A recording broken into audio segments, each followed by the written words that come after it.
What up again, everybody? Welcome to the Spot Podcast. We here with the Queen, Miss Nikki, and your boy, a real one right here again. You know what I'm saying? Today we about to just chill, chop it up, and just chat it up. Today we ain't got no guests in. Didn't feel like booking one, to be honest with you. What? I didn't. You didn't? I didn't. I was chilling, living it up lavishly, and be honest with you, even though I'm broke as shit, I was. Hey, Vegas will give you that Gucci ass lifestyle, yo, for real. Will it not? It will. It will, yo. Either it's high life or you're like really struggling. You're like, what? That's Vegas to Sin City for you, right? It is definitely one of those. Fix this can real quick. Yo, it's definitely that type of place for sure. That's funny. And I've just learned this, guys. I've just learned this, you know. It's a chew you up, spit you out type of place. That's what you have to come in with stability of some kind. If you don't, you can end up in, you know. That's what a lot of people have been telling me. In a very tough situation very quickly. What do you mean as far as financially? Yeah. I mean, you have to come in with a job. You got to come in with something. Because Vegas is a city where there's too many vices. If you ain't got your head on straight, you get caught up real fast. Whether it's gambling, whether it's sex, drinking, whatever your pleasure is, Vegas has it. So you got. They got them drugs out here like that. They got everything. Well, we know they got the weed. They got everything. What I'm saying? They have everything. I'm brand new, guys. Whatever your pleasure is or your vice is, Vegas will have. Well, let me ask you this: how long you been out here? 8 years. 8 years. 8. Damn. Yeah. I've only been out here 11 months. June 3rd to be 1 year. And it's almost what, man? It's almost there in like a week and a half. You almost been a year. Literally is. And somehow I'm on live. But you're still making it though. I mean, that's the whole point. Like the grind of it is it's crazy. You do gotta have a grind. You have to have a hustle. Everybody in Vegas got something going. Oh, I got a regular job, but I do balloon animals on the side. You know what I'm saying? Or I do. Oh, I was like, for real? You didn't tell me this? No. I was like, damn, I thought you was retired. I have like 3 hustles, really, to be honest with you. I do like 3 things.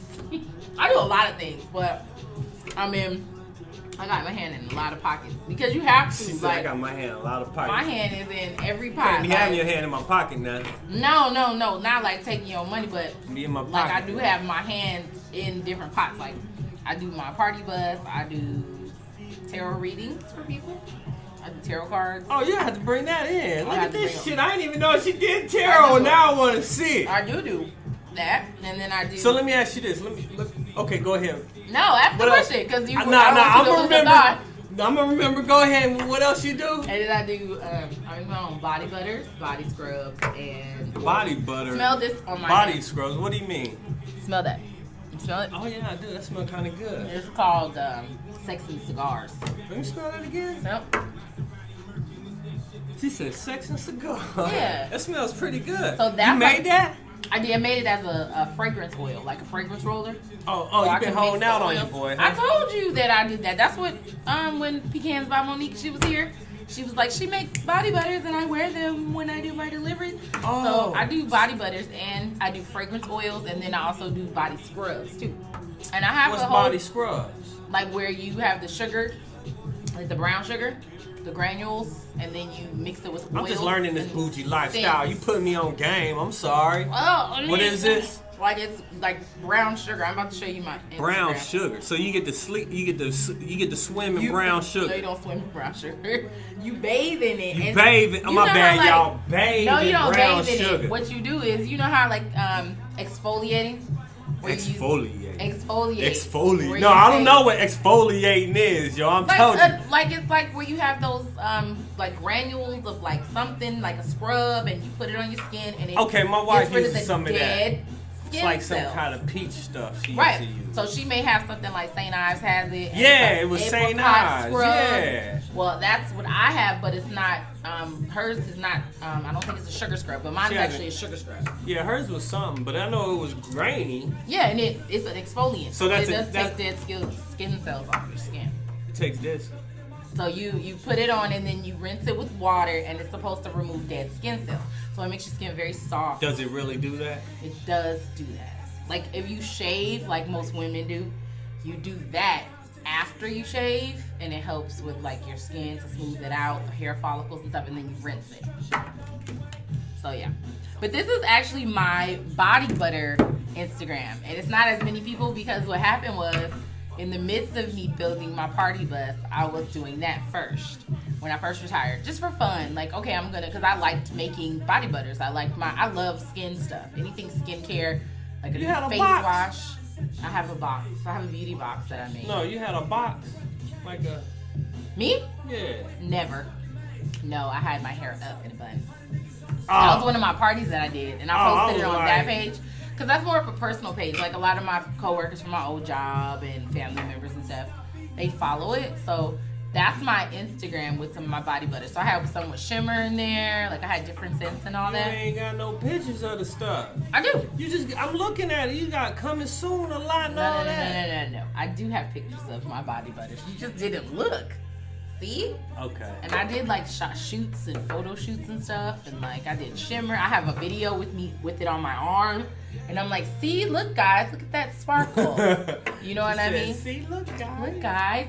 So I mean, and I have that's what I mean. Like I have my hand in like several things. Like I make body butters and that thing, but because of the party bus, it took a back seat because it was like I had to really focus in on this business that I'm doing now.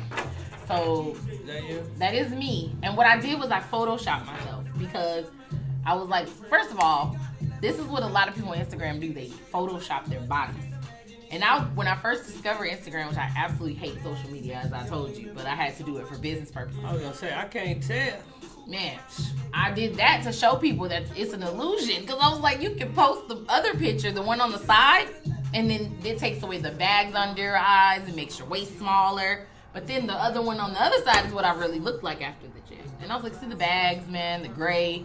You know, my body is way bigger. Catfishing me. But that's what a lot of people do. That was the point of the post, was catfish. A lot of women post themselves like they are this and that, and they're not. You feel what I'm saying? Yeah, because here it looked like you just got, you know, like a fade and stuff. No, it was just up. You know what I'm saying? It's like a little, I have a headband on, and it's just up, and then it's cut off. So you can't tell, but it just looks like you got a fade. That's and then there's my babies. We went to the monster truck. The monster truck right there. Went to the monster truck rally. My son loves monster trucks, so we went to monster truck jam. And of course, I'm thinking rednecks and beer. You and your daughter got the same smile. We do actually, and that was so fun. We had so much fun. But see, I can't do the monster trucks though. They too loud. You would like it. No, they too loud for me. You didn't like it? It was so fun. No, it's too loud. This is me before I hurt myself deadlifting like 200 and something pounds. Before I was injured. No, but what else? What were we talking about? So the point was, I have my hand in a lot of things. I have like a whole bunch of hustles that I have. So tarot readings, body butters, a party bus, you name it, I do it. Now, jack of all trades. Go ahead. This tarot reading. Yeah. Now let me ask you this. Okay. Are you you believe in God? I do. So how do they correlate with each other? Like, don't some folks like look at you sideways? Of course. They like, yo, you practicing witchcraft, yo. Of course, because it's indoctrinated in people that anything that is anti-Christian or anything that is like, you know, of any other type of practice. Oh my God, how could you, Jesus? Right. Blasphemy. Yeah, exactly. Blasphemer. But I say that that's the opposite. I feel like, you know what I'm saying, that the whole concept of God is to be open and to use things as a tool in order for you to be able to see divinity in that. And that's what tarot is. All it is an ability to connect with spirit. It's just a different way of doing it, because when you're reading for somebody, it's not you doing anything but being a conduit. You know what a conduit is, right? That's all you're doing. Basically lightning rod. Literally, like you're a spark between the spiritual realm or spirit, as they say. Yeah. And the physical realm. So you're a go-between. And it's kind of like being a gateway, the gatekeeper. You know what I'm saying? So when you're reading for somebody, the person is really talking to spirit. They're dealing with their own intuition. It's their own real consciousness that's having the conversation with you. Yeah. But because a lot of people are so alluded or deluded to the fact that they're not in tune with that, they can't talk to their own consciousness. They can't even have conversations with their own intuition or interact with it properly. So a lot of times they know the answer to what they're asking before they even come to you. But they need clarity. They don't trust their own intuition enough to say, well, I'm just going to take this as word. Because they already got that message. But they're not willing to listen. So they need you to come in and to clarify that. And to be like, oh, this is what Spirit is saying. This is what the cards are saying. And therefore, a lot of times people will tell me, they'll be like, oh, I knew that. Yeah, you did. Because it's not me that's doing anything. All I'm doing is confirming what you already know. Okay, See so how would you be able to confirm what I already know with these cards, though? I mean, the cards, all they do is they kind of give you insight into something. And all they do is kind of pinpoint. So you're just playing things. off of my answers? No, I'm not. Like, when I read the cards, like, I'll talk to a person and get... Because, see, I'm the type of, like, I consider myself to be, like, a spiritual therapist or advisor, too. Mm-hmm. Because I sit and have conversations with the people. And I do ask, like, well, what's been going on? Like, what are you asking about? Like, what is the point? Some people want you to sit there and be a fucking mind reader and be like... And I think that's unrealistic. Like, people are looking for you to be, like, a psychic and, like, tell me exactly what's going on in my life and I'm not going to tell you anything. Some people can do that. That is a great talent for that person. So for me, it's not that. It's more so like I'm more so going off of like our conversation, and then I'll do and pull the cards for you while you're playing speaking. Off my answers. No, because you just said it. No, I didn't. What I said was I'll have a conversation with you, then I'll pull cards while you're talking, and then I will literally take what it's saying, and I will basically take that and apply that to what we're talking about and explain that to you and allow Spirit to talk to me. And then most of the time it's something that I haven't even discussed with you. Like, I'll discuss the basics of it, but then we go in detail with it. Because the way that I read is like this. I go general situation, because there's many different ways to read too. There's different spreads. How you can read a person. You can do past, present, future, boom, boom, boom, boom. You can do current situation, surrounding factors. You can do, Celtic cross. You can do so many different ways of reading someone if they just want a general synopsis, but I tend to do it smaller and make it a little less complex. So I just do general situation, general factor, theme of your reading, and then I do surrounding factors at the bottom. Okay. And then we'll go with what the general theme of everything is, and then what's kind of surrounding you. And so it could be when you anything. Gonna bring them in? I can bring them the next time I come. It'll probably be Thursday. Because I have several decks, so I like to see this. It's interesting. I mean, I've had people that I've read for, and they were very skeptical at first. One of my clients brought her boyfriend in. He would never had a tarot reading before, and he was like, "So yeah, I'm just gonna be honest. I'm very skeptical about this because I don't know anything about it, and I was raised that this is wrong, and yada yada yada." And I said, "That's fine. You have that right." And we talked a little bit, but it wasn't a whole bunch that he gave me. And then I just start poop. Or like one lady, I read her laying it down, huh? Yeah, one lady I read her, and like she was with a dude, and she was gonna read with me, and she was keep talking. I got order something to eat, yo. She was gonna read with me, but she canceled on me. She can't. And she said that she had to reschedule it. Yeah. Well, she was supposed to get married that weekend. So when I started reading her the next time I talked to her, I said, I have a feeling that you didn't go through with what you... Because I pulled her cards before we read together. And I said, something says that you didn't go through with your marriage when you did it, but I wasn't for sure. And I said, so did you get married? She was like, no. I was like, I know. I just told you. She was like, I can't believe you knew that. So this was another skeptical situation, and she actually was referred to me by another client as well. For me, it's like the dopest part for me is like not people being skeptical about it. When they're like, well, I don't believe in all of this, and you're like, okay, you ain't got to believe it. That don't mean it ain't real. Right. And the reason why I want to see what you're talking about is I think I told you I spent a little time in jail, right? Did I tell you that? I did not know that, no.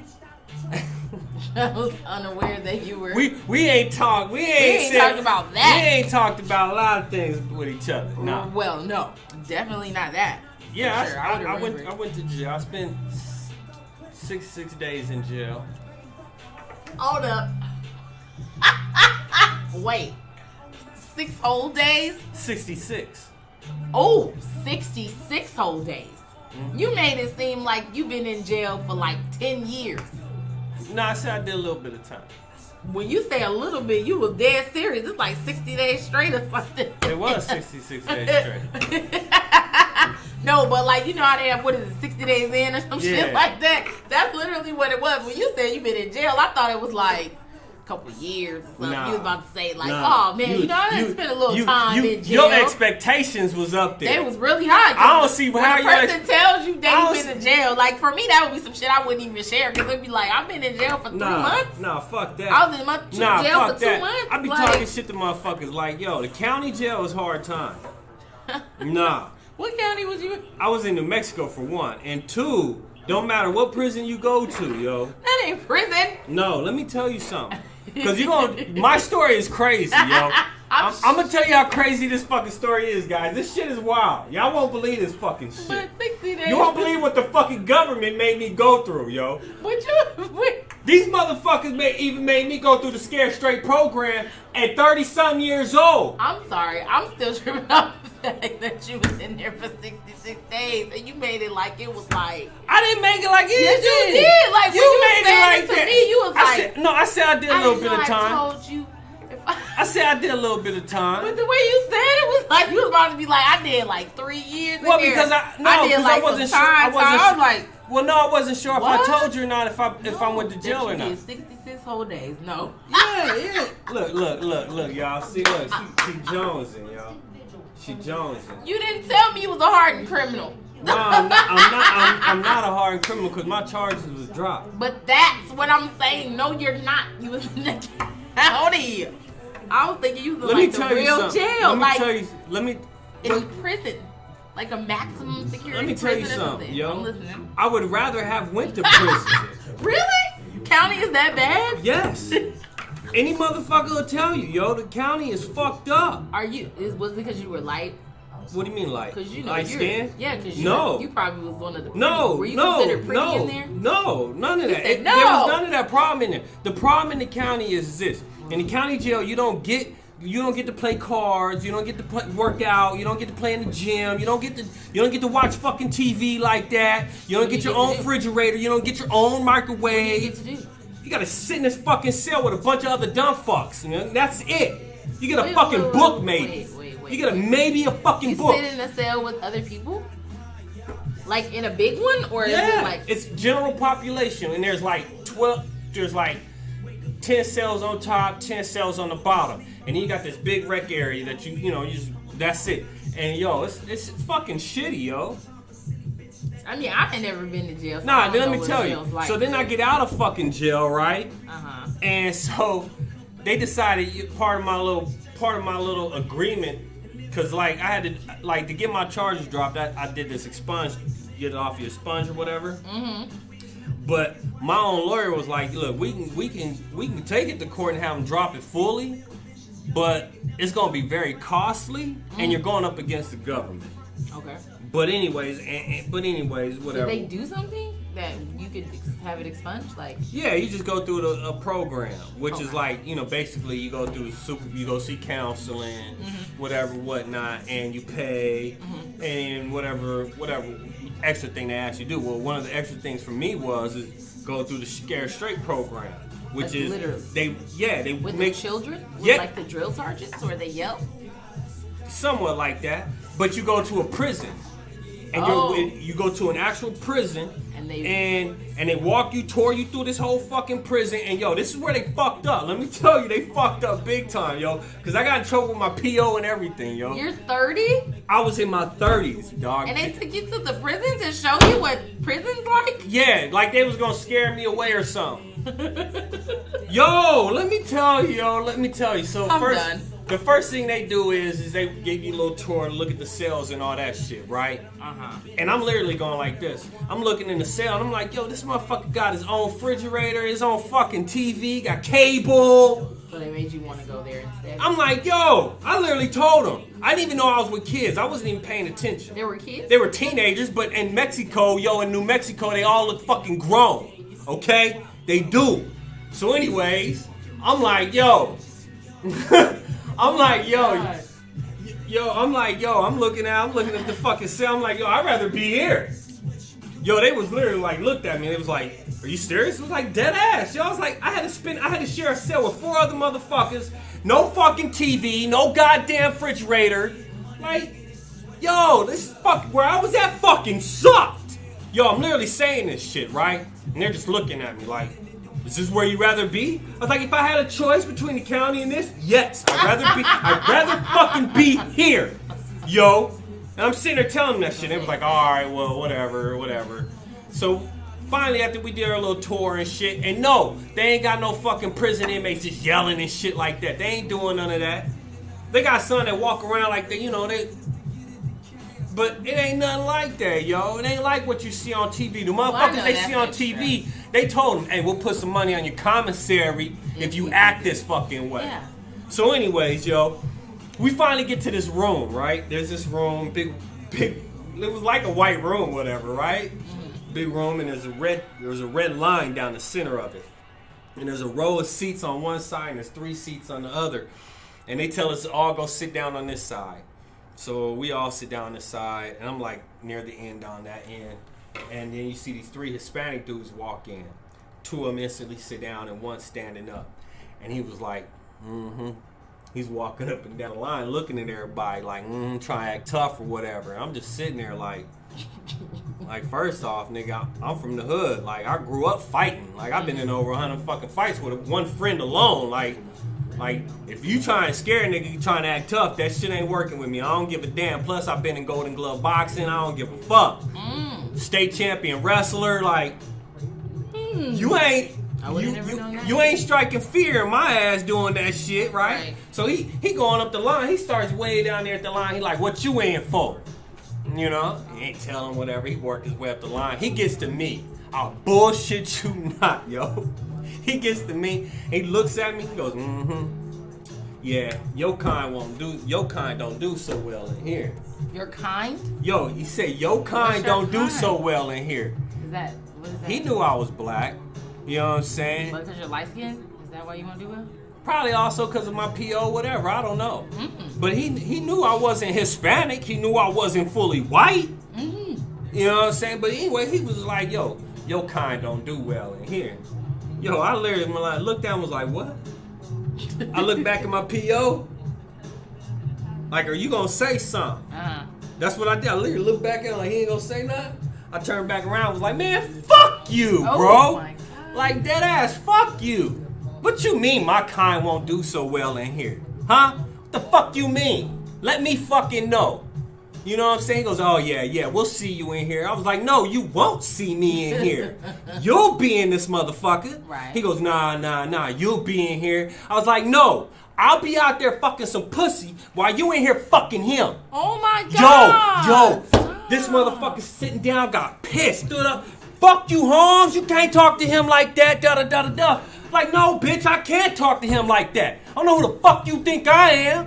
It's like, the fuck you think is this? Are you reliving this? Yo, dead ass. Yo, doesn't sound like literally reliving it. You know, right plus I'm animated. You know, I'm very animated. Okay. But yeah, I was dead ass like, fuck you. I don't know who the fuck you think you are. Like, dead ass. Da-da-da. We going back and forth. Finally, the correctional officer comes over and yells in my ear, not yells, but sits in my ear and says, you need to shut the fuck up, right?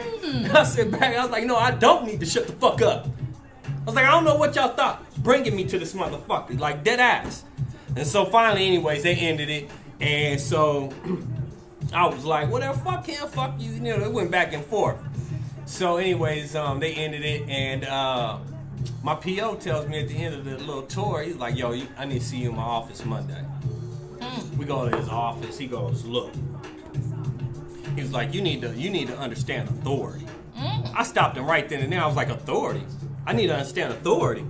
That's a fucking convict, first off. Your authority. And what you expect. What? You don't expect me to go in there and think that, he gonna talk to me and tell me, come with some racist shit that I ain't gonna say nothing back? He's a fucking convict.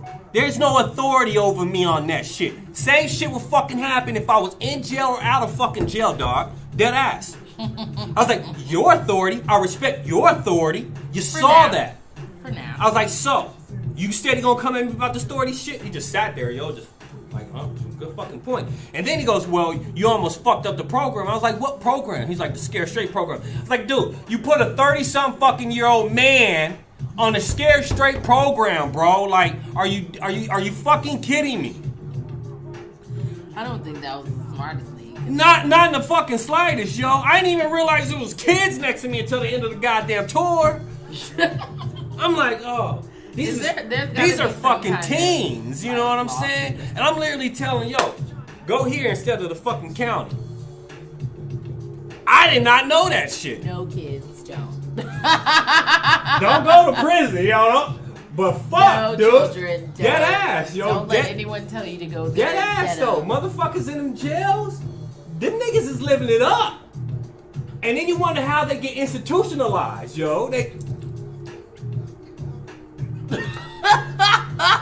is. I don't give a fuck what nobody that's says. Bullshit. Do not let anybody ever convince you that is like. The only thing them niggas gotta worry about is the next nigga next to them. Okay, that's a stretch though. That's a stretch. Okay, can we say like it's more equated to a better comfort of living in prison versus county? However, let's not say they're living it up, sweetie, because trust me when I tell you, they'd much rather be out here with you. I mean, yeah, they'd rather be out here. Then we're not gonna say yeah, they'd rather be out here. Like but if you in jail, if you in jail and you living like that, yo, you got your own TV, your microwave, fucking fridge. But no freedom. Excuse me, and you're what fucking freedom you need? But you're incarcerated. These niggas got TikToks. I follow one now. But you are incarcerated, sir. Like you literally are. Yo, I'm a homebody. I'm incarcerated in my fucking home. Yo, I got the freedom. Trust me. Them 66 days. Let me tell you something. During that 66 days of where you can't do shit in the county jail, literally, I made fucking dominoes out of cardboard. Them motherfuckers took them, yo. Okay, but now hold on. I'm trying to occupy my fucking mind. But it got down to the last week. My lawyer came and was like, yo, you getting out today. Them motherfuckers lost my paperwork. I ended up staying a whole fucking week. I damn near got into a fight just off a GP because I was like, yo, I'm going crazy in this bitch. I understand that. Them niggas, now that's my point. Like, you're in prison. You have a TV, you have all these things. Let me tell you, they changed the law for them niggas, yo. Yeah. Because they saw it was inhumane. People was protesting. I all that feel shit. Like prison is inhumane anyway. Yo, it's what? It's inhumane anyway. It probably fucking is. No, but let me tell you something. They treat them like animals. There's niggas out there on the streets right now who was like, yo. I'm sure they go more so for prison than being out on the streets. But I just kind of feel like some niggas, yo, there's motherfuckers on the street right now. He's like, yo, fuck it, I'll just go to jail. It's better in jail. At least I got 3 meals in a cot. I'm sure there are dudes who feel that way. But for me, personally, I mean, prison is a monetary billion-dollar industry. No, I get what you're saying, yo. These men, and they're not rehabilitating. They're not putting them. I agree with you 100%. Like animals. Yo.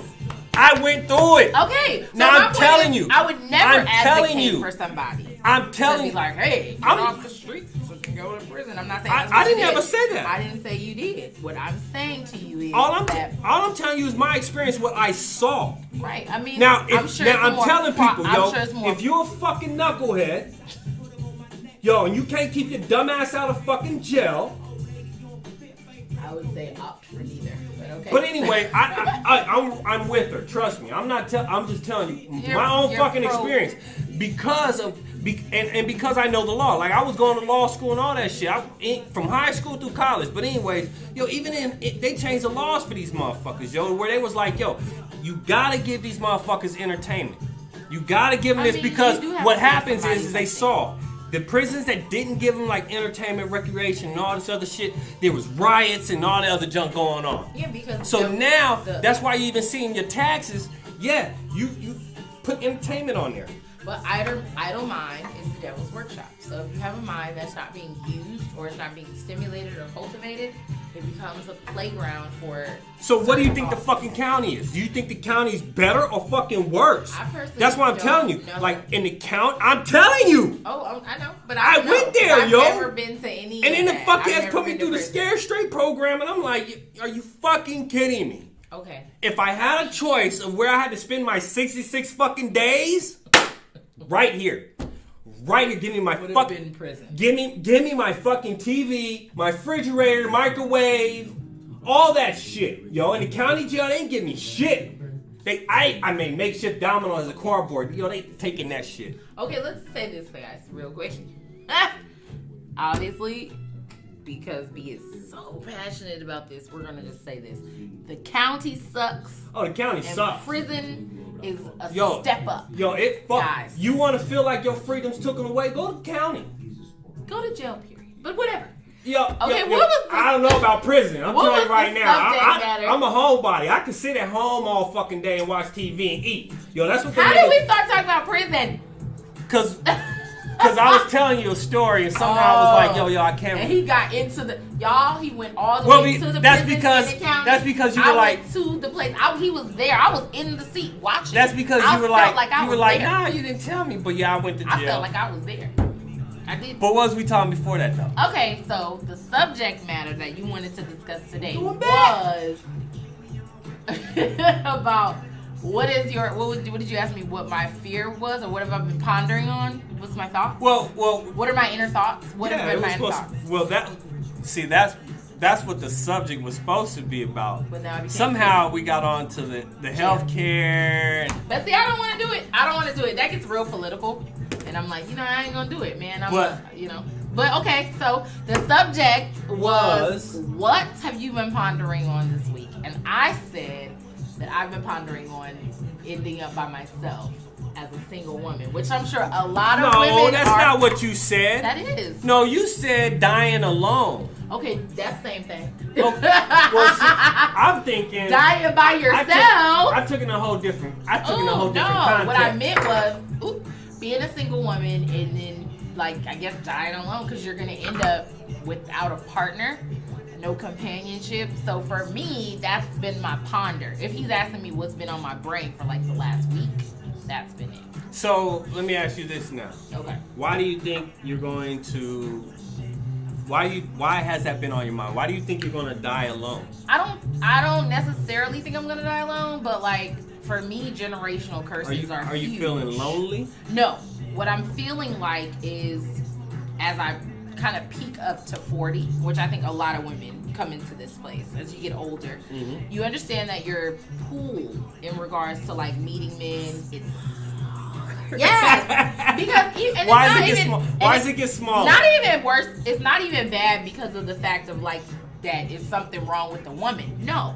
It's because as a woman, you have evolved into this being that kind of has a sense of self. So there's certain things that you would have put up with in your 20s because you just weren't aware of that, or you just were learning, or you were more open, or you were more receptive to certain things. Yeah. Your standards change. You then may have standards as far as what you're looking for. What you're yeah, okay. or even the things that matter to you. Because I know for me, as I've gotten older, leadership in a relationship with a partner is very important. And what I mean by that is someone where I feel protected, I feel safe. So if I have a man that's leading me, or I have a man that's helping me to grow as a woman, or cultivating me in that way, watering me as they say, that I trust his guidance. I mean, I trust him in regards to the things he's doing. And I don't want a person who's I'm kind of what are we going to do? And he's like, well, I don't know. Well, hold on. What are we going to do? And I'm like, Hold on. You saying you want a guy to guide you. What I mean by leadership is to feel protected. Okay. And when I say protected, what I mean is that it's not just physical protection. It's an issue of he's protecting my heart. He's protecting my soul. He's respectful of those things. And he acts and moves in a way where those things are always considered. And vice versa. Me doing the same. That's a leader. That's leadership. When you can lead by example as a partner, both ends. where it's like, you know what, man, I'm protecting your heart, so I'm not going to do anything that's going to bring certain things to your doorstep that you have to deal with. That's when a man really protects his woman or his wife or his partner or whatever. Because men who do things like cheat, or men who do things where they, you know, step out on a situation, or they lying, or they doing bullshit, or they putting stuff on their woman that they don't have to, it's like you're not protecting that woman's soul. You're not really protecting her heart. You're not cultivating her. And you're bringing things to her doorstep that the thing with a woman is a nurturer, but the concept, I mean, look at me. You sure about that? That's our nature. The feminine energy, is feminine principle withholds that. It encompasses that. Nurturing energy. Every woman? The principle, not the fact that every woman is nurturing, but the principle itself, the representation of what we're supposed to be in our true essence. We are an embodiment of that energy, with other things. That's the perception of what people, what you and men would want. But that's the nature of a woman in her truest form, in her embodiment of feminine energy. That's what it does. I mean, if you look at the planet, the principle of the Earth is feminine. That's why they call her Mother Earth. Right. Well, what does she do? She nurtures you. But that's a perception. That's an assumed perception, though. Okay, well, I mean, the concept of feminine energy. Because I can tell you right now, there's women out there who are not nurturing.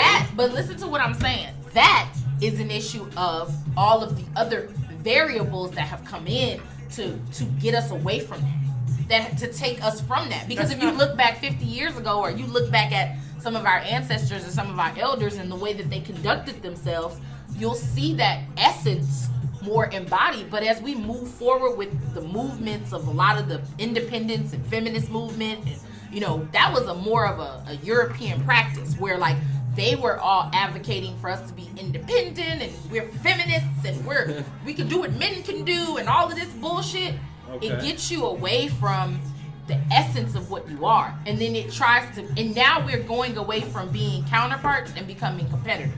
Because now I'm trying to be masculine like you, and I'm trying to be in your field, and I'm trying to work with you. And that doesn't mean a woman has to be a pushover. That doesn't mean she can't do what she wants to do. That's not what I'm saying. What I'm saying is that everybody has their role to play. And like, as a woman, you have more power in your ability to be vulnerable and open than you will ever have in you trying to stand next to a man and go blow for blow with him. Because that's not your essence. That's not what you're supposed to do.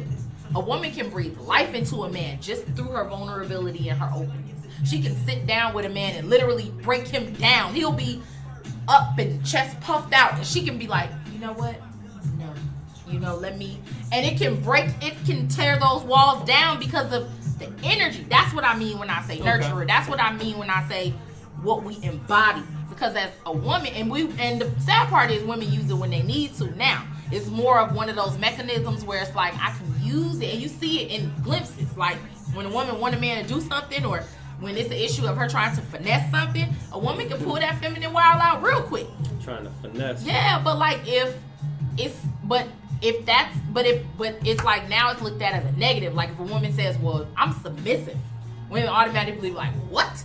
You're submissive? You let your man tell you what to do?" Oh my God. And I'm like, no.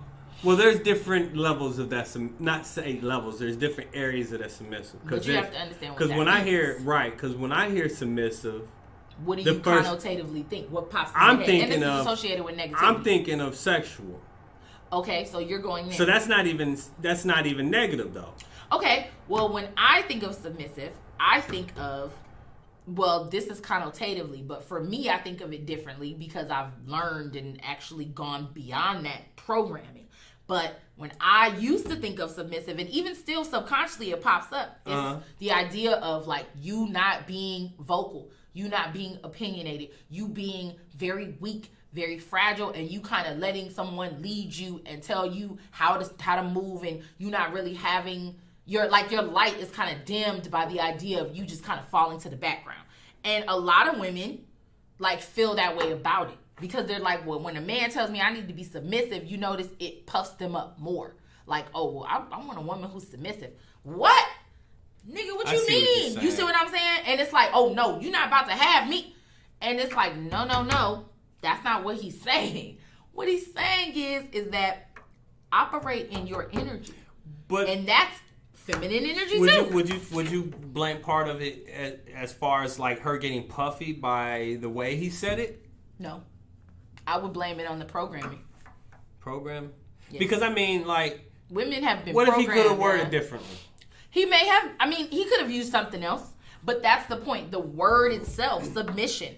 Mm-hmm. Like the idea of that, the essence of that, the connotative meaning behind it. Now it's become something derogatory when you talk to, especially a black woman. If you say that to her, automatically she like, what the fuck? Like submissive. Knock it off. Right. So to me, it's like, okay. It has to be an understanding of what our essence really is. For me, it's like, I had to learn it too, because I'm guilty of it. You know what I'm saying? Like being competitive with my partner as opposed to being counterparts, where it was like complimenting one another, where it's like, okay, cool, like you bring this to the situation, I bring this, I understand what my role is. And what I mean by role, there you go, you say that again, it becomes a thing, especially in our community. Oh my God, what is my role? Oh, so I'm just supposed to sit at home while he just work and I'm supposed, no, right, you're not. You are supposed to be everything you want to be, sister, or whoever you are. But you can be that in your essence. You can be that in your energy, and you will bring more to you by operating in that energy than ever trying to operate in the masculine. And what you have is a lot of beautiful sisters that are very masculine in their energy. So what happens is they can't meet like a man that's like, well, hey, I'm with that, because it literally is like being with another dude, because she's like, I got my own shit, nigga. I got this, I got that. I'm going blow for blow. And you don't have to, men are looking for women. And I'm not saying that you have to be this prissy, missy, nothing. What I'm saying is you have to understand your energy and you have to be okay with it. And you have to embrace it. Like a lot of us don't. I'm learning to do it. Man, it's like you really have to know what your power is, man, because we are like, especially the sisters, like the Asiatic woman is powerful, like beyond, like she's the most sought after being on the planet. But the unfortunate part is they tear her down and put her at the bottom of the totem pole like she's less, when in fact it's the opposite way around. She's literally the embodiment of God energy.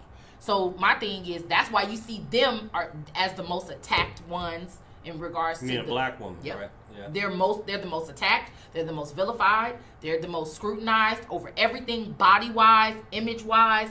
Everything about the imagery that they see about themselves is always on the other end of the spectrum. It's rare that you see something where it's praised or celebrated. It's becoming more popular now because there's the media is so out there that you can have a balance in things now. But before, if you look back at magazines back in the day, it was rare to see a sister on the cover. Or if you flipped through a Vogue, you didn't see a lot of Asiatic women. You saw European women, European, da-da-da. So it was like, we've always been attacked, but that's because there's something special there. If it was nothing to attack, then it would be no need to, do that. So you take our men and you put them with different nationalities and you take them away from us. You dispense them and take them out of the home so that they can go and be off somewhere else. And then you are in a home by yourself, raising your children alone. You separate the two. You separate the black man from the black woman, and you make her think she doesn't need him. And then she puts in her mind that she doesn't. Then she now changes her energy, because if she's in her truest essence, she's going to be more powerful that way. If she's operating in divine feminine. But if she's all masculine and she's like, look, man, I don't need no nigga, fuck that. I can do everything in my goddamn self. Totally off balance, totally out of order. And then therefore, you can continue to operate and do what you're doing over here with your agenda. So is that reason why you feeling like you about to be alone? I do feel like, well, no, I don't think I'm about to be alone because of that. I feel like me being alone is because, for one, I have to really get to a place where I'm embracing those things too, because I've made those mistakes in relationships. But I also think it's because, like I just said, it's a lot, man. Like, to be a woman that's well-informed, to be spiritual, to be enlightened on certain things, it requires a certain type of dude. So you can't just go to the kiddie pool and be like, or go to the pool and be like, hey, I want that one. You have to get a specific type of person in order to rock with you, because of the type of person you are. You see what I'm saying? So for me, that's where it's not a fear more so, but it is the pondering. Because I'm like, man, all these generational curses, I should say. Like my family, that's kind of the tone, man. All the women, a lot of the women, it's a lot of women in my family, which is always dealt that are alone. And it deals with karma anyway. I mean, you come into certain soul groups and certain families to learn certain lessons so that you can either break certain things or like you kind of see that pattern of behavior. And for me, like that's it. My mom, my aunts, all of them are by themselves. Some of them aren't, but most of them are. Right. And we have a lot of women in our family, like a lot of feminine energy. And I mean, that's one of the things for me. It's always been a concern. Like, man, am I gonna be that? My grandmother, she passed away. She was alone. My mom is older. She's in her 60s. She's alone. You know what I'm saying? And it's like, I don't want that for me. Like, I want something different. I want to break the curse, man. I really do. Like, I want to be able to give my kids a family situation. So how you think you're going to break that curse? Because, I mean, I look at it like this, and I had just posted this on my Facebook. Mm-hmm. You can't expect things to change in your life if you're not willing to look in the mirror and change what you see first. True. So. But that's the point. I mean, that's what I'm saying. Like, I feel like it was an issue for me to make changes in myself and to work on myself. That's why I'm by myself anyway. So it is no rush or no hurry. But I think more so you have to do something to get something that you never had. You have to do something that you've never done.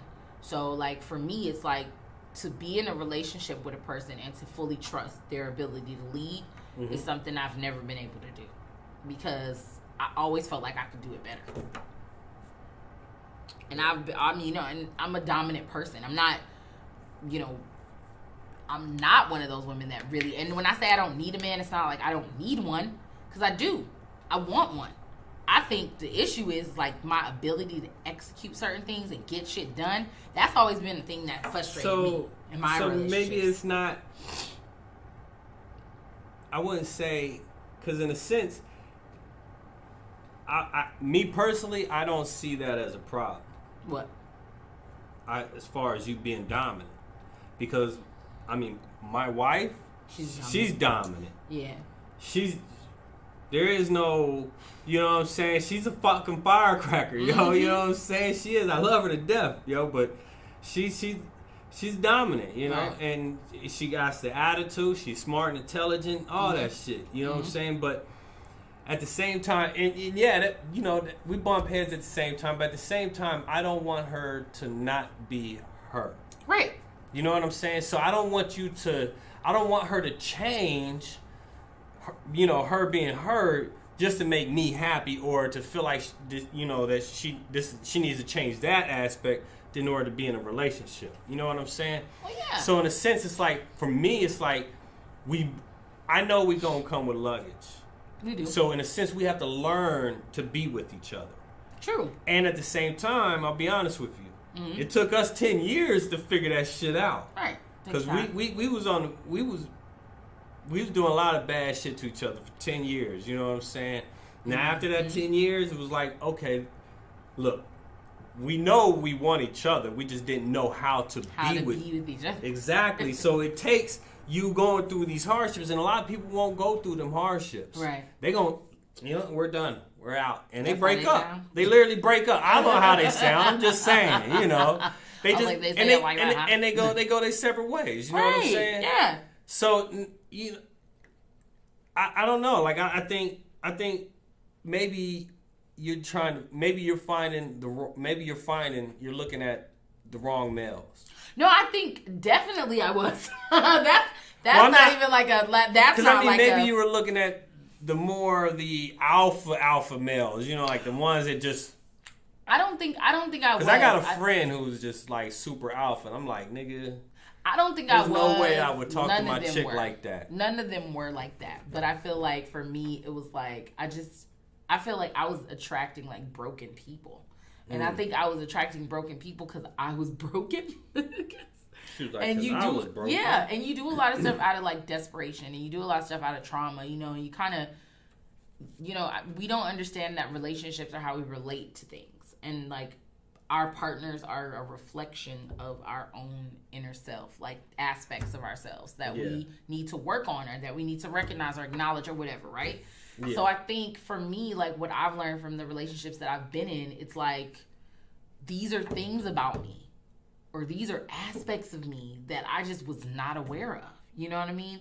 And it took seeing those things reflected to me in that relationship in order for me to be like, fuck, I need to work on that. Or like, you know, that's not good or that's terrible. You know what I'm saying? So I think that's like kind of where it's at, man. Like now I feel like I'm in a space where it's not a desperation for a relationship. It's more like I'm at peace with who I am. Yeah.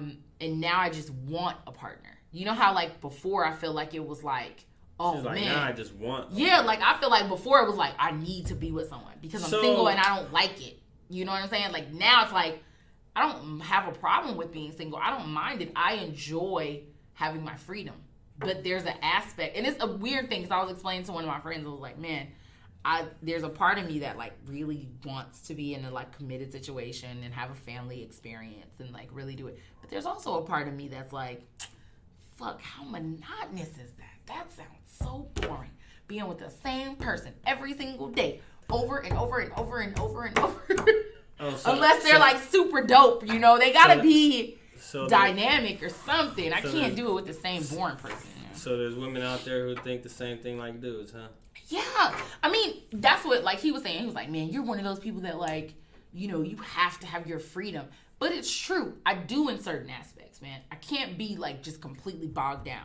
Like the stuff that makes some people afraid, like bungee jumping and like, you know, skydiving and shit. I'm scared of heights. You see what I'm saying? Like that kind of stuff like terrifies some people, right? And there's a lot of people who share that with you. But the idea of getting married or having kids or like being committed, that may have not been as scary of a thing for you. It probably was more like, okay, well that's normal. You know, that's what people do. For me, it's the opposite. It's the opposite. It's like, oh, I'll jump out of a plane quick. I've already done it. I'm not afraid of heights. Yeah, I've skydived. I skydived when I was 24. So like I've parasailed. No, we were in here actually. I didn't live here. I was in California at the time, but I came to Vegas and went to some little like place in Jean. Ooh, what'd you get? Jimmy John's, but cool. Finally, after how long we been here? Like a long time. You was yo, there I before haven't me. ate at all today, yo. Like, oh yeah, you definitely at all today. But go ahead and finish. No, but I mean, you know, the things that like would terrify somebody. That people like, I'd never jump out of a plane. That shit excites me. I'm like, well, yeah. I mean, I want to skydive. Yeah. But I'm scared of heights. It's fun though. I mean, visually. Like I want the thrill, yeah. Like I want the thrill, mm-hmm. but at the same time, I'm scared of heights. So like I'm all right with something if I'm secured to something. You know what I'm saying? Yeah. But if I look out a window, I don't feel secure. I don't, and that's because I know how the buildings are. Like in Denver, Colorado, you know, we got skyscrapers out there. Well, every building out there sways. Right. So does the one in Chicago too. They all sway. And you can literally see it when you're on those. When you're looking out the window, you can literally see. You California does too. So you know what I'm saying? Like there's no security in that. You know what I'm saying? I feel like, oh, well, I'm already swaying, being up here. I feel like I am, and then you add in the building. Look, we got problems, okay? Yeah, you're like scared. I'm not scared. But I could do other things. Like it just depends on how I feel safe. You know, I gotta feel safe. And then too, the older I got, the more scary I got. Most of the time that's the case. You know what I'm saying? The older you're like, I don't want to do that backflip. Yeah, it's gonna break everything. Something. There's consequences. Everything you do. Especially now. Yeah, you know, if you can jump wrong and you're gonna be like, God damn, that hurt, yo. This is my knee. Yo, I can't even start running, yo. Like all of a sudden my ankles feel like I'm spraining. I'm like, God damn, I ain't even started yet, yo. Like. But for younger people, that's like goddamn. Older, yeah. But see, that's the thing. Like that kind of stuff doesn't bother me. But like when I had my kids, like I was terrified because it becomes this tethering. You become attached to something. What do you mean, like scared? Because I'm like, yo. No. Like I can understand, like you're like, yo, you're about to have this baby. You know what I'm saying? You're about to go. Okay, through this, the idea of physical... like being stuck to somebody, like being stuck to kids, like the children, they become a part of your experience forever. So you never are like, you're never free of that. You're tethered to that forever. Once you create a child, You're tethered to it. But even more so than that. Why is it an it? Well, what I mean by that Y'all hear this, right? Well, I'm not even saying like it like, I'm not saying it like, because whatever your child is a he or she. You're tethered to them. Them. Not She said, them. oh, but you gonna correct me, but you gonna look at But it. you did say You said you it. Said, it's better than them. it. Well, let's say them. I said M. But you're tethered like to M. a child. And yeah. You're tethered to your kid. But even more so than that, then you become involved. Because, like, for me, like, you become emotionally attached to your child. And then now, something outside of you has you. Because, man, whew. And that's something to be pulled in by something outside of yourself. That was always the thing for me. Relationships are the same way. You get into a relationship with somebody, you become attached. You become tethered. So listen, and this then you're now this is what I was about involved. to say as far as like when you were talking about how women are the nurturers. We are. Not every woman's a nurturer, and I guess it's perceived out differently or whatever. I don't know, whoever, because like for example, my kid's mom, my wife, you know, it's hard for her to tell me she loves me. Really? Yeah. So maybe that's not her love language, though. It's not that ain't got nothing to do with that. It's not that she doesn't love me. She probably nurtures you in different ways. She has her ways. Exactly. Now, it's have you ever read that book? But check it out though. It's not like what you normally see, you know, or normal What's people. The normal interface like for that. You know, y'all? you hug somebody, you might kiss them. What's know, y'all interaction? You might be affection towards. You might hug. You know, stuff like that. No, she's not a touchy-feely person. So she's not affectionate at all. She's not affectionate at all. Okay. She's not a kissy person. She is. She does try. Trust me, because. Are you? Oh, I am. Oh, so and you're super affectionate. Yeah, and she's not even like that with the kids either. Okay, gotcha. So you see what I'm saying? Like, not every person is a nurturer, but not saying that they're not. But they're not in the sense how we think they are. But because I don't think affection equates to being nurturing. But it can be. I mean, affection is in different forms. Affection can be just, you know, like. But affection can be. But that's when I said, like, have you ever read that book, like the 5 Love Languages? Have you ever read it before? No, I haven't. Okay, so the concept, I think it's like acts of kindness or like acts of service or whatever, affection, physically, words of affirmation, gifts, and something else. Yeah. So like the concept of it is that the way that a person loves is different from the nurturing energy, because as a mother, we do that with our kids. You know what I'm saying? In regards to loving them or educating them on something or disciplining them or, you know, or just like giving them certain aspects of our energy. That's nurturing somebody. But to be affectionate with a person is more so an issue of how you display your feelings and emotions. So like to me, it's like I'm not physically affectionate. I don't think that makes me less feminine because I'm not. I think it's an issue of more so like my actual nature, which is like I'm a Virgo, so like. Oh my fucking God! Is she a Virgo too? She's a fucking Virgo. See, yo. Let me explain. You motherfuckers, yo. Let me explain to you why. When's her birthday? I don't want to talk to you no more. When's her birthday? September 2nd. Oh, she's a true too, because my son is the 1st. And so I'm the 18th, so I'm a cusp with Libra, so I'm more pushed towards, like, you're a Libra, right? So I'm more pushed towards your energy or whatever. But, like... I'm like more of a true Libra. I'm at the beginning. So you're like what? I'm on the 5th. Of October, right? Oh, yeah, you're like a true then. So the thing is like, with us, like, the way we love a person is, like, we'll literally, like, listen to the things you like.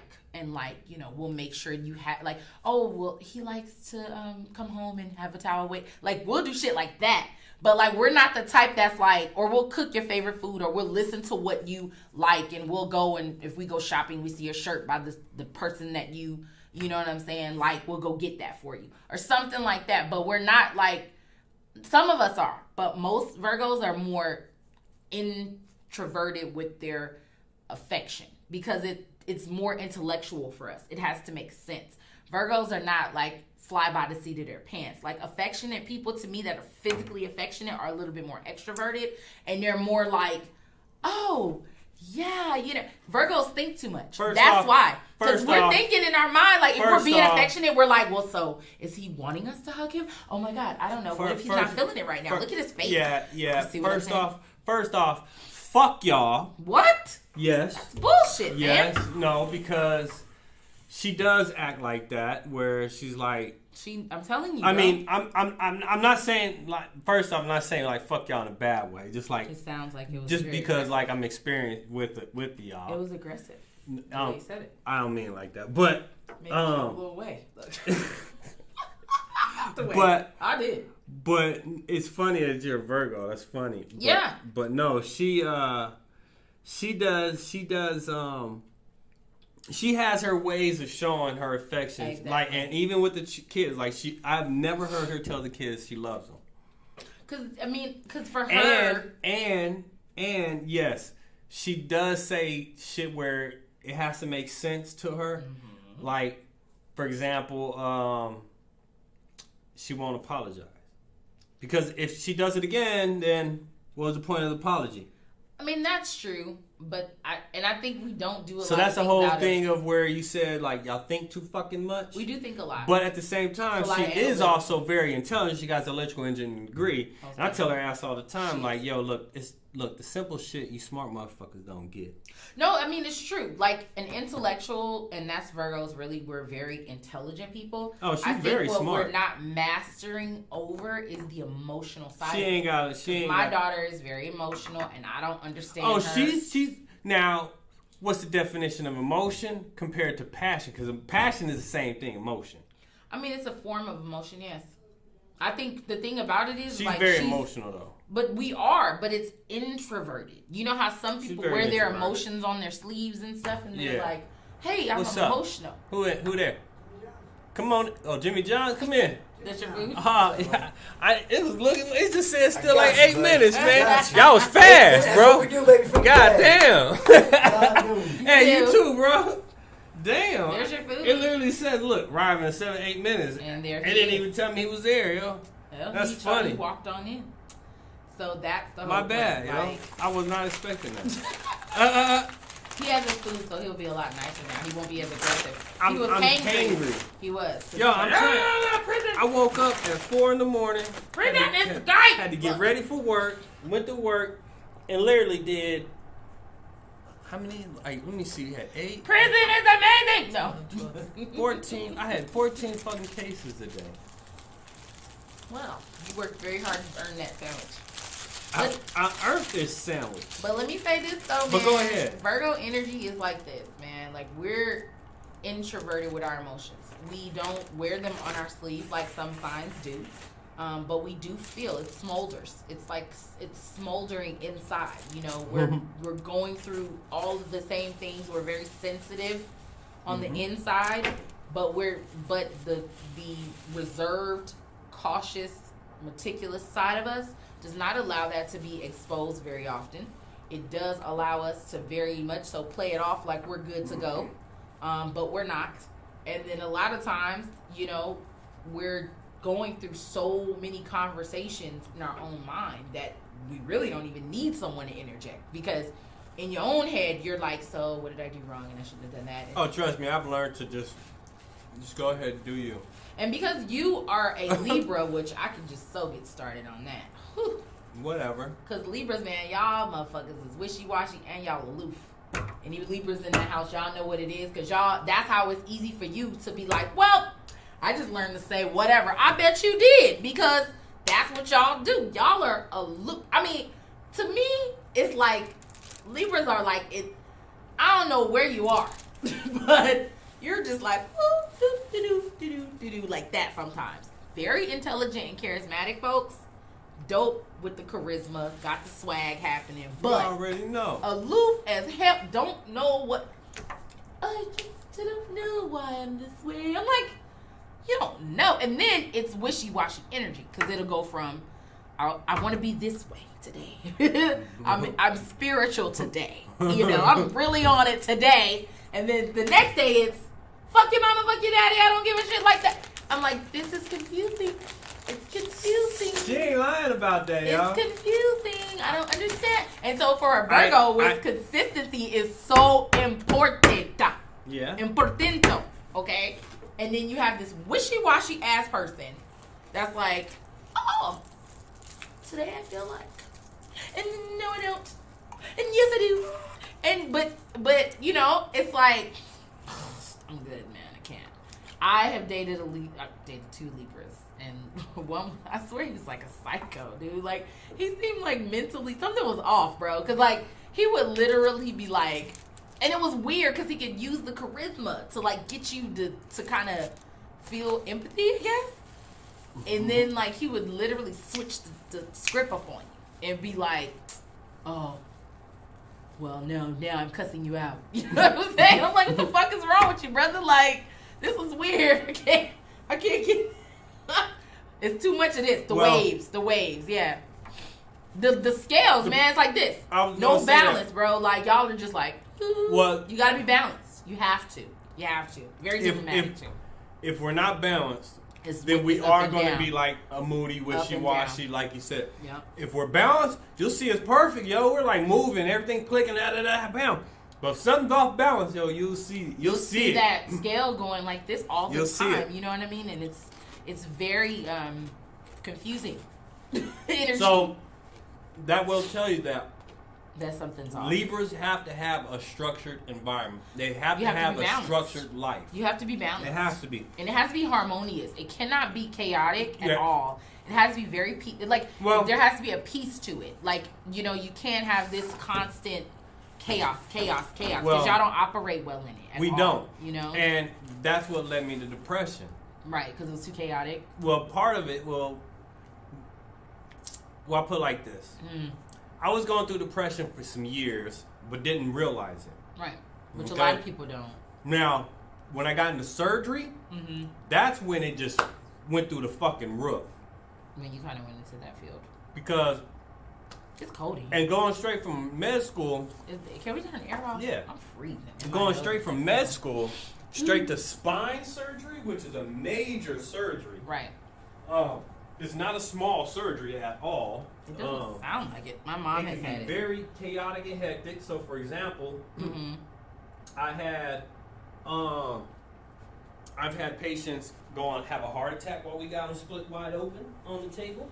I'm sorry, what? I've had patients going to have a heart attack right when we got them split wide open. Yeah, no, I think you told me. You know, and I've had patients where we transferred them from one bed to another, and they crashed. Yeah, they were so unhealthy that just transfer them offset their hemostasis. So you feel like watching people die for you, or watching people go through trauma like that, caused some of your depression? That, and then most of it for me came from my coworkers. Oh, just the people you work with. They are very cutthroat, conniving, spiteful. So are you guys sensitive too, you feel like? Kind of what? Are that like Libras are sensitive as well? Yeah. Like y'all are very sensitive and stuff? Yeah, because, and I discovered that at a young age. I wouldn't say as a Libra, but as being sensitive. Well, I think that's a Libra trait. I think you guys have a very sensitive side to you. Like, I mean, young. Like, I was, you know what I'm saying? Like, young. Like, I was by, like, 5, 6. But it just got one day where I was like, yo, because I was crying. And I was crying a lot young, and I don't know why. But one day, I was literally crying. It literally just hit me and was like, yo, why the fuck are you crying? Yo, it did. It hit me. I'm so sensitive right now. Yeah. And that's when, you know, you feel, oh, I'm sensitive, you know? You're sensitive. You just had to learn how to work it. But it's a balance to sensitivity, because it's a time and place to be sensitive and like to be emotional, and then there's a time to be like, nah, we're not gonna do that today, you know? So I totally feel you on that one. So I get it. But, you know, as far as, you know, your relationship goes, you know, you not wanting to be alone. You know, part of it, you know, I think, is you're not getting a guy, like, I don't even know what my wife sees in me, to be honest with you. What the hell? Who says that? You don't see what she sees in you? No, I really don't. Why? And that's the thing. That's what I mean by the feminine principle, man. Because like, there's a lot of times I don't even think she loves me, yo. I think she does. I think that's the point. Like, you with somebody that long, you have to. I know she does. But you breathe life into somebody because you believe in them. You know, you can literally change the course of an experience for a person because of your belief in their experience or belief in them.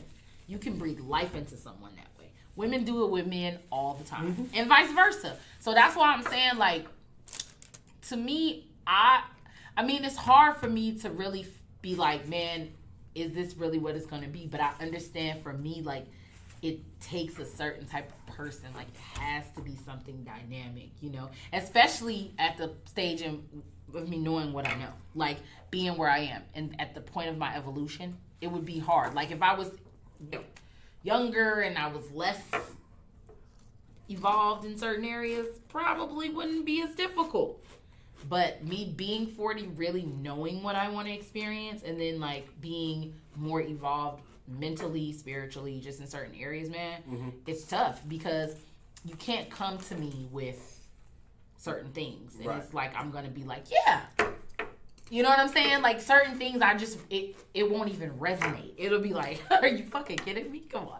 Really? Really, brother? Come on. You know what I'm saying? And I think that's what sucks. Is like when you feel like a person is not, you know. You know what the problem is too? Another part of that problem is? And it ain't even with you. It's with us men.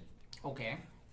We don't mature until our 30s and 40s. Yeah. And then you find like older guys that's in their like 50s and 60s are looking at you saying, yeah. And you're like, no. Because as much for me, it's like, where's the win on that for you as a younger woman? Because let's put it like this: where's the win? Where's the win? Where's the win? Because this guy gets this younger girl that's really attractive, and she's what he likes. This is my thing. Okay, that's the win. Okay, for him though, for him, like, but not for the young girl. Like, for me, it's like this. You know what she saw? The money. Not just that. The maturity? Yeah. Here's the that thing. You don't see anymore. That is true. Here's my thing, right? I'm going to tell you. This is what a lot of people do, right? Like, they date people that like them. I'm going to say it again. Well, I didn't even hear you the first time. Because you were chewing them damn chips. Them chips is loud in your ear. You know what I'm saying? They are. Go ahead. People date people that like them. Hold on. Get it? Come on, get clear. People date them that like them. People date people that are attracted and interested in them. This is what some dope brothers that do a podcast. Listen. Ain't that how? No. These dope brothers did do a podcast. I'm trying to remember the name of it. But these brothers is real cool because they talk about issues, but they do it from a male perspective. And they never bash women in regards to how they talk about it. It's always the issue of uplifting the brothers and putting brothers on the spot and bringing them to a point of holding them accountable. You see what I'm saying? Because you listen to a lot of podcasts with women and they're doing that. They're bashing men and la la la la. And then you listen to men's podcasts and it's the same thing. Well, women need to do this and women you don't need to be a kept woman and Kevin Sam and all the things where it's like. It's a negative association, but I do enjoy them because what they do is they talk about things from a perspective of let's get brothers on point. That's how we need to talk about it because we're responsible. You see what I'm saying? For ourselves. But anyways, something that the dude said was key and it sticks with me to this day. I just really was mind-blowing for me. It was like game-changing. But he said most of the time people pick people because they're interested. So you don't really pick people that you're attracted to. You usually give chances to people that are attracted to you, especially as a woman. Because 9 times out of 10, you're being approached by someone. So a man is coming up to you, or a man is stopping you at the gas station, or a man is saying, hey, what's up? How are you? Oh my God, beautiful. How you doing today? Now, you as a woman, the idea is to be like, oh, he looks good. He's cute. Or, oh, he has a nice car, or whatever your motivation is, right? You give that man a chance. But if you really sit down and do inventory on yourself and be like, well, what do I like? What attracts me? What would I be drawn to without him coming up to me? If I saw it in a room, would I know? Most women don't. Most men don't. So what happens is a lot of times we get into relationships with people because of the fact that they were interested in us. And it was like, well, okay, you know what? Oh, shit, all right, well, maybe. But it may not even be what the fuck you like. And that's why a lot of times you get into it and then it doesn't work. And it's like, because it wasn't predicated off compatibility and your likes and dislikes. It was predicated off of the fact that they were interested and you were either desperate or you were open or you gave it a chance because of what they may have presented to you and you never really knew what you liked any goddamn way. So it was like, by the time you look up and you think about all the people that you dated, was any of them your pick? Or was it the issue of them picking you? Well, for me, that's the case. Most of the dudes, 90%, were dudes that picked me and was like, oh, I like that. Well, because do you approach men? No, but... Okay, so that's where you fell off the rip. But hold on. No, I didn't, because even in that, I didn't know what I liked. But hold on, let me finish. Did I have an idea? No, you probably didn't. But as a man, okay, I can't say that is true for us. And the reason for it is because visually we go after what we see, what we like, what we want. Right. You see what I'm saying? So, yeah, I see her. Oh, yeah, that's what I like. And instantly we're going through our head what we want. But some women... You see what I'm saying? What can we get from that? But some men have been approached by women, too. They have been. And I think they have... Some men have allowed... I mean, I've been approached by women. Exactly. But what I'm saying... But as far as that, as far as... to finish up what I was saying, though, is as far as us goes, though, we already know what we want. And that's why we go after it. So, for example, like when I first met my wife, now, I will say this, guys. I will say this. I am a believer in love at first sight. Oh. I am. Was that the basis of y'all's situation? Well, when I saw her, I knew that's what I wanted. I wanted to meet her. I wanted to, and because see how it happened was that she stayed in women's dormitories, and guys, they gotta check in all that shit. Well, I never checked in. I just walked in, did my own damn thing, and so one day I just happened to walk in. I just happened to look to my left, and there she was, and I saw her in her dorm room, studying at her desk, studying. So I only got the side view of her, but right then I was just like, yo, like. I need to meet her. Oh, I really need to meet her. I want to meet her, and all I got was a side view. Yeah, but it was just the whole her essence. Except for me, like I'm attracted to women who are intelligent, right? And like intelligence is really attractive. I'm like really attracted to intelligent. Okay, so. Yeah, when I saw her, that's the first thing I saw was side view of her, and she was studying, and all in her books and all that shit, and it was through her dorm window, you know what I'm saying? Like I was in the courtyard. Right. So, anyways, whatever. Went on about my way until one day, I bullshit you not, she was coming out. I ran up to her, like, "Hi, my name is Brandon." Yo, I felt so stupid afterwards. I was like, God. Did I really just come up to her and just be like, "Hi, my name is Brandon"? I love that, though. That's so And she cool. just looked at me like... What the fuck is wrong with you, brother? Hi, I'm Cheryl. Literally, yo. Yeah. She'll tell you, that's exactly how it happened. I was a dork with that shit, yo. But I think most men, like, when they see something that they like, or they see somebody they're attracted to, like, they are very forthcoming about it. That's been my experience. I mean...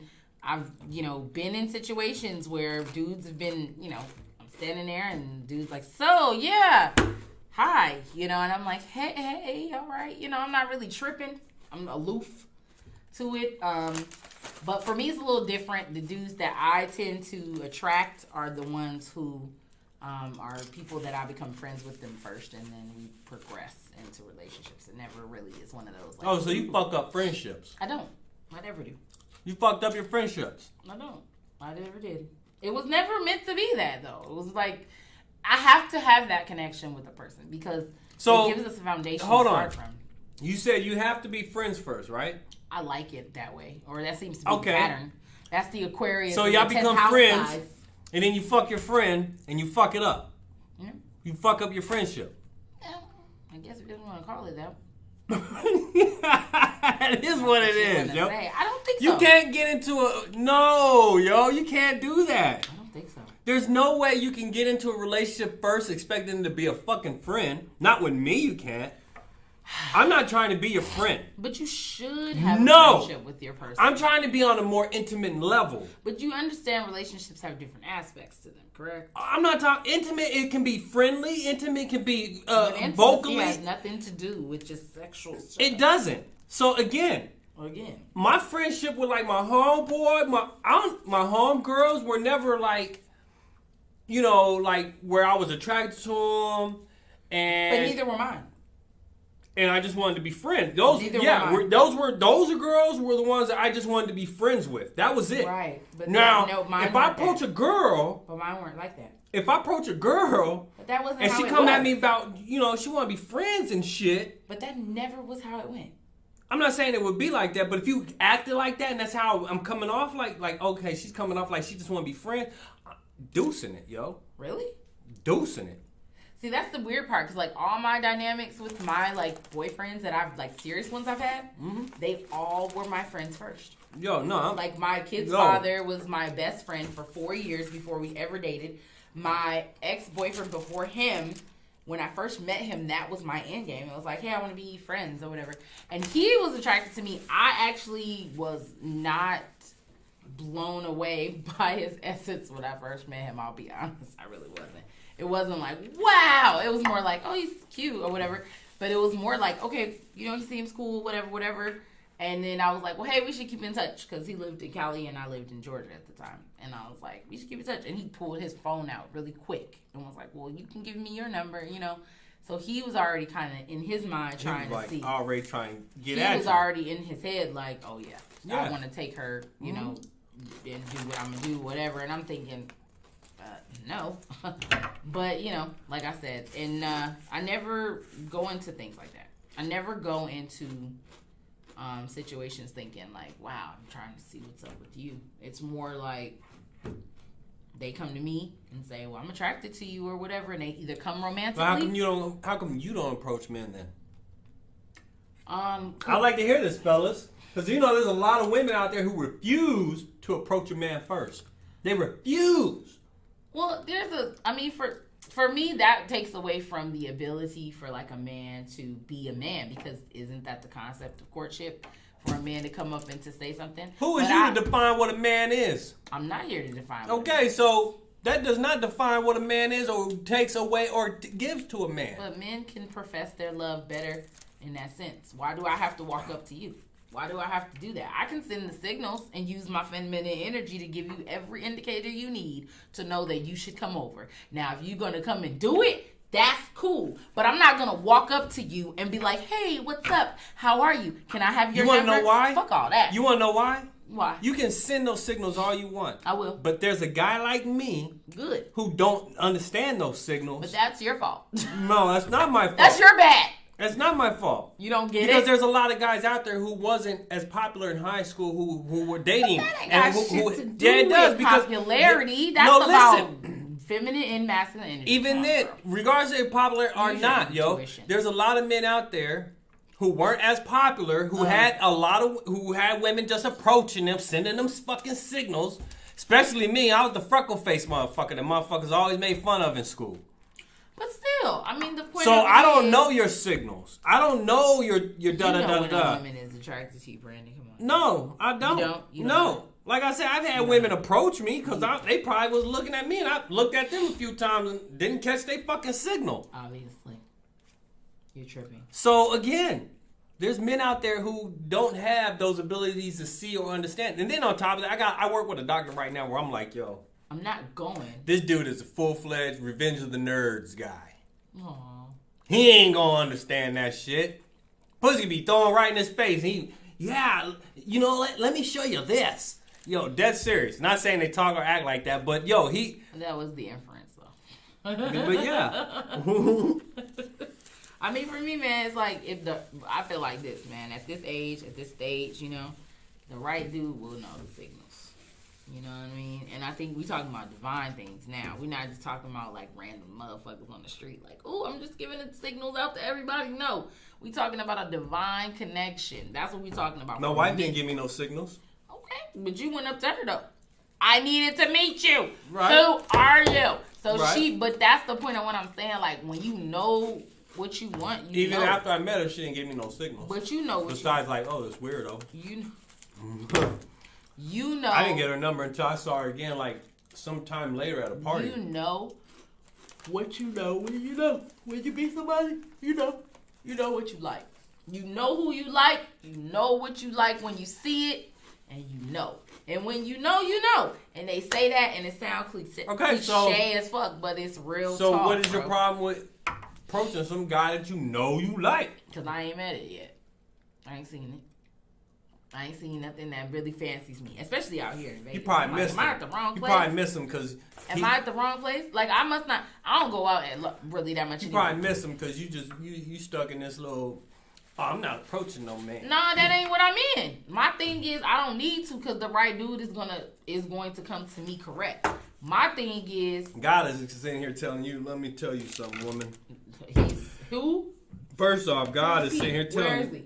He's telling you. You said you believe in a God. So I do, but are we talking about a physical being? I'm talking about your God. Your God, but my God is sitting here saying, let me tell you something. I'm going to go ahead and humble you real quick. My God is not even talking. I'm going to humble you real quick. I'm going to use you an example and let you know. If you can't see the gifts that I'm placing in front of you. What? The delivery man? I'm just grabbing some paper. I'm just grabbing some paper. I thought you was like delivery. You know, I'm just being animated right now. Oh, okay. You know? I was like, wait, what symbol All is I'm that? saying is if it, God would be like, yo. First of all, let me explain something. If you feel like that, then I'm gonna show you something. I'm gonna show you what you missed. I'm gonna show you what you missed because you feeling like you high and mighty and want to. I don't think I'm high and mighty. Not at all. You tripping? Not at all. That's not me feeling high and mighty. That's me knowing my worth and my value. If a man could come that doesn't take away from you. I didn't say it did. So how can you add value to it? If you listen, it's not taken away from you. You just did. If you just did, if you said it. You just did when you said I know my value. I don't need to. That didn't take away from it. That doesn't take away from my value if I do go approach a dude. And if a woman does it, that doesn't take away from her. For me, though, I don't need to. It's going to come to me. And the thing is, when it does, I'll know, and I will definitely reciprocate. So let me ask you this. That's the thing. Like, I don't have a problem reciprocating it. It just got to be the right thing, though. You can't just be coming to me with some bullshit, and I'm like, yeah. So let me ask you this. You've been playing this role. Which, excuse me? This get up that this way you feel right. For how long now? The way I feel. This is your opinion, right? This is how you feel, right? About myself. Yeah, this is how you feel, right? Like about myself, yeah. Yeah, okay. But that hasn't always been my mindset about myself either. How long has it been your mindset? It's a lot less time than it wasn't. I had a lot of issues with esteem over the years. Okay. Just in regards to me feeling like there was value. And I think me getting to this place of feeling like, yes, I'm so let me ask you, back then, courtship and before all that, back then, did you approach men then? No. Okay. So I never really had to, though. Okay. So again. Honest. Because like I told you, the way I met dudes was different. Like it wasn't, I didn't meet guys like, I met dudes in the traditional sense of like dudes coming up to you like at clubs and stuff like that. But all my relationships that I've ever had, like the dudes I really dated, were always in different settings where it was like, it wasn't like that. Like the first boyfriend I ever had, me and him worked at the same job. The way I met him was he and another dude that was in my particular work group drove home together every night.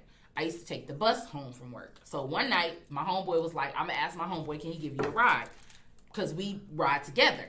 They, did whatever they did, smoked or whatever it was, but I didn't do all that. So he was like, come on, you know what I'm saying? Like, you can come ride with us. So when I got to the car, he introduced us to each other. It wasn't none of that. It was like, hey, this is Nikki, this is, da-da-da-da, whatever. Okay, cool. Can my homegirl ride with us? Sure.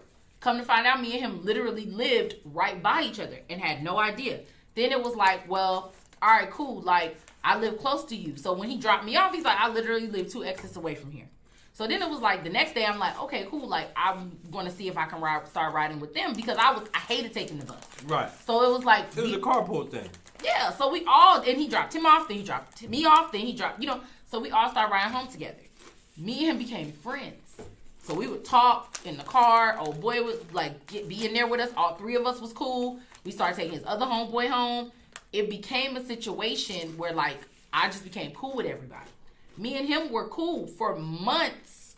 Months. So 2 things. Mm-hmm.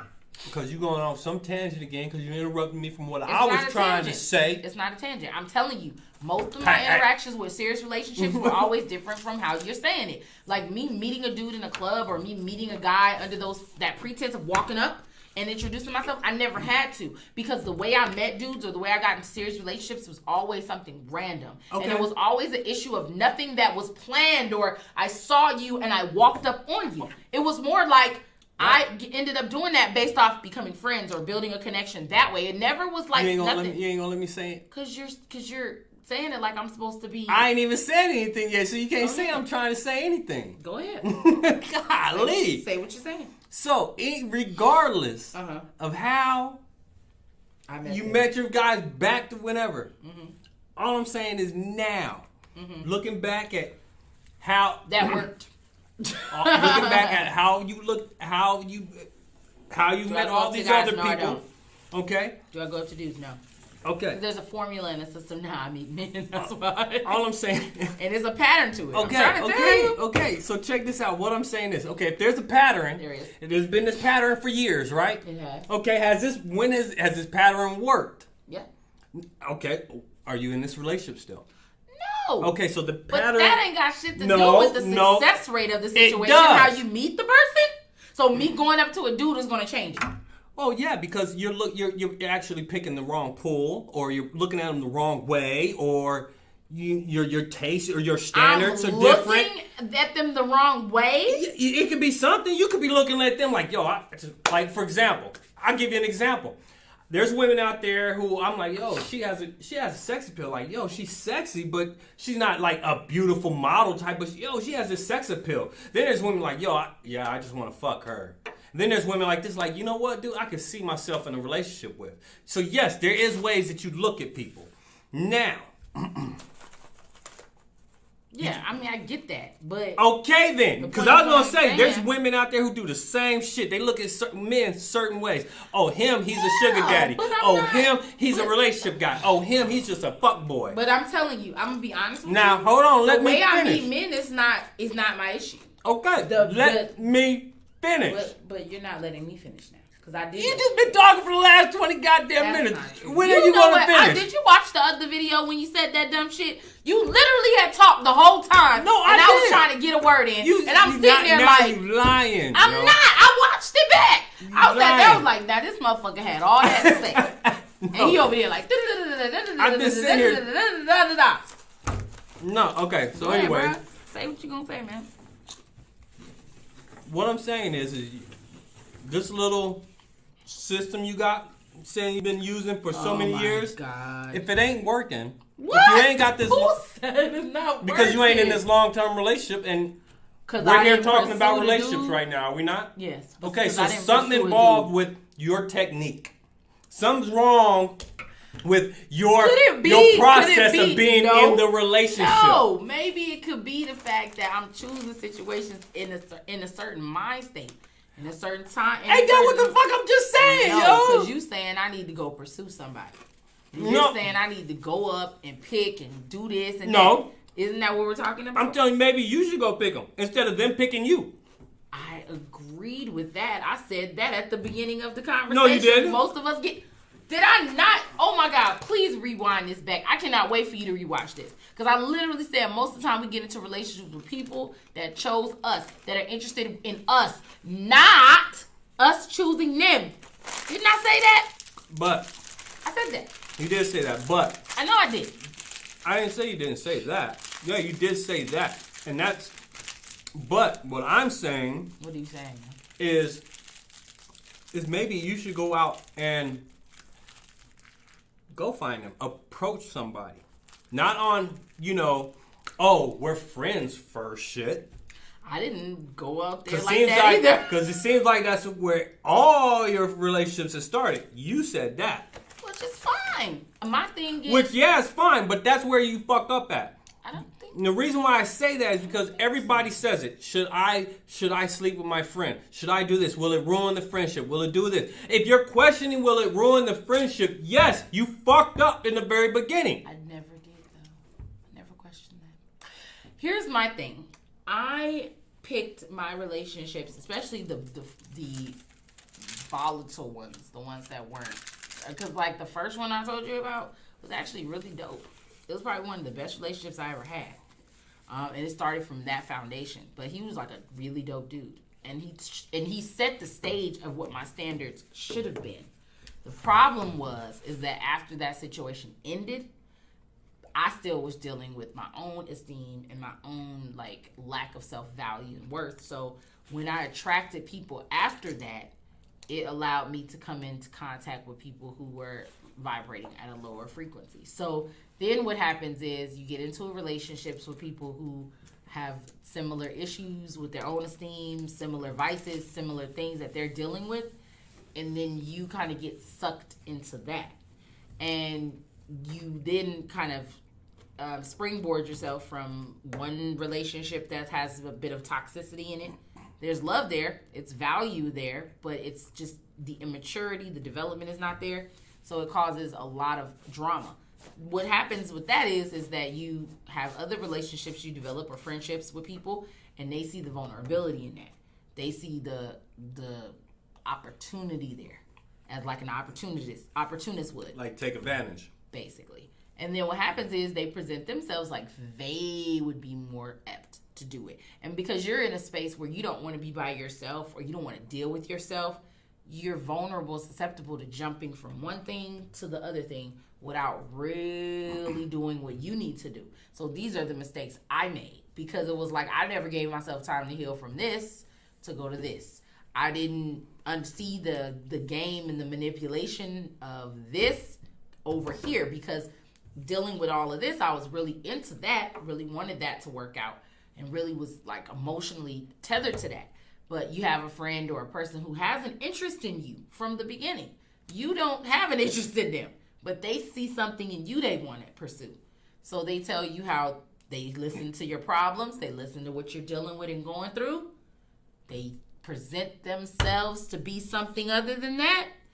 And then you're thinking in your mind, well, maybe as they present themselves as to be interested, well, maybe that's where I need to put my focus because they are showing you something different in the friendship aspect. But like what you don't know is them from a relationship aspect. So then you start seeing that. So for me, it was like a lot of my decisions were out of fear of being lonely or alone. A lot of stuff was based off esteem. A lot of stuff was dealing with just a lack of maturity. So I got into a lot of relationship and it pulled me into these very dark places because it was like I wasn't really ever healed from anything. So what I had to do as I got older was to take time to do that. Like to really be alone with myself and my kids and like be by myself and not have any romantic interest where I became more comfortable in my own skin. That took time. That took years to do. I have reconciled with my kid's father a few times because I wanted to give my children an experience that I didn't get because I felt like, they deserve to have their parents in the same household. I tried that. But what I realized about that is that regardless of whatever you try to do for somebody else, you have to be true to what's working for you. And even if that doesn't make it the perfect parental scenario for your kids, you have to be real about it, And my kid's father is probably the most trauma that I've experienced in regards to a relationship because it was just such an up and down situation, for us.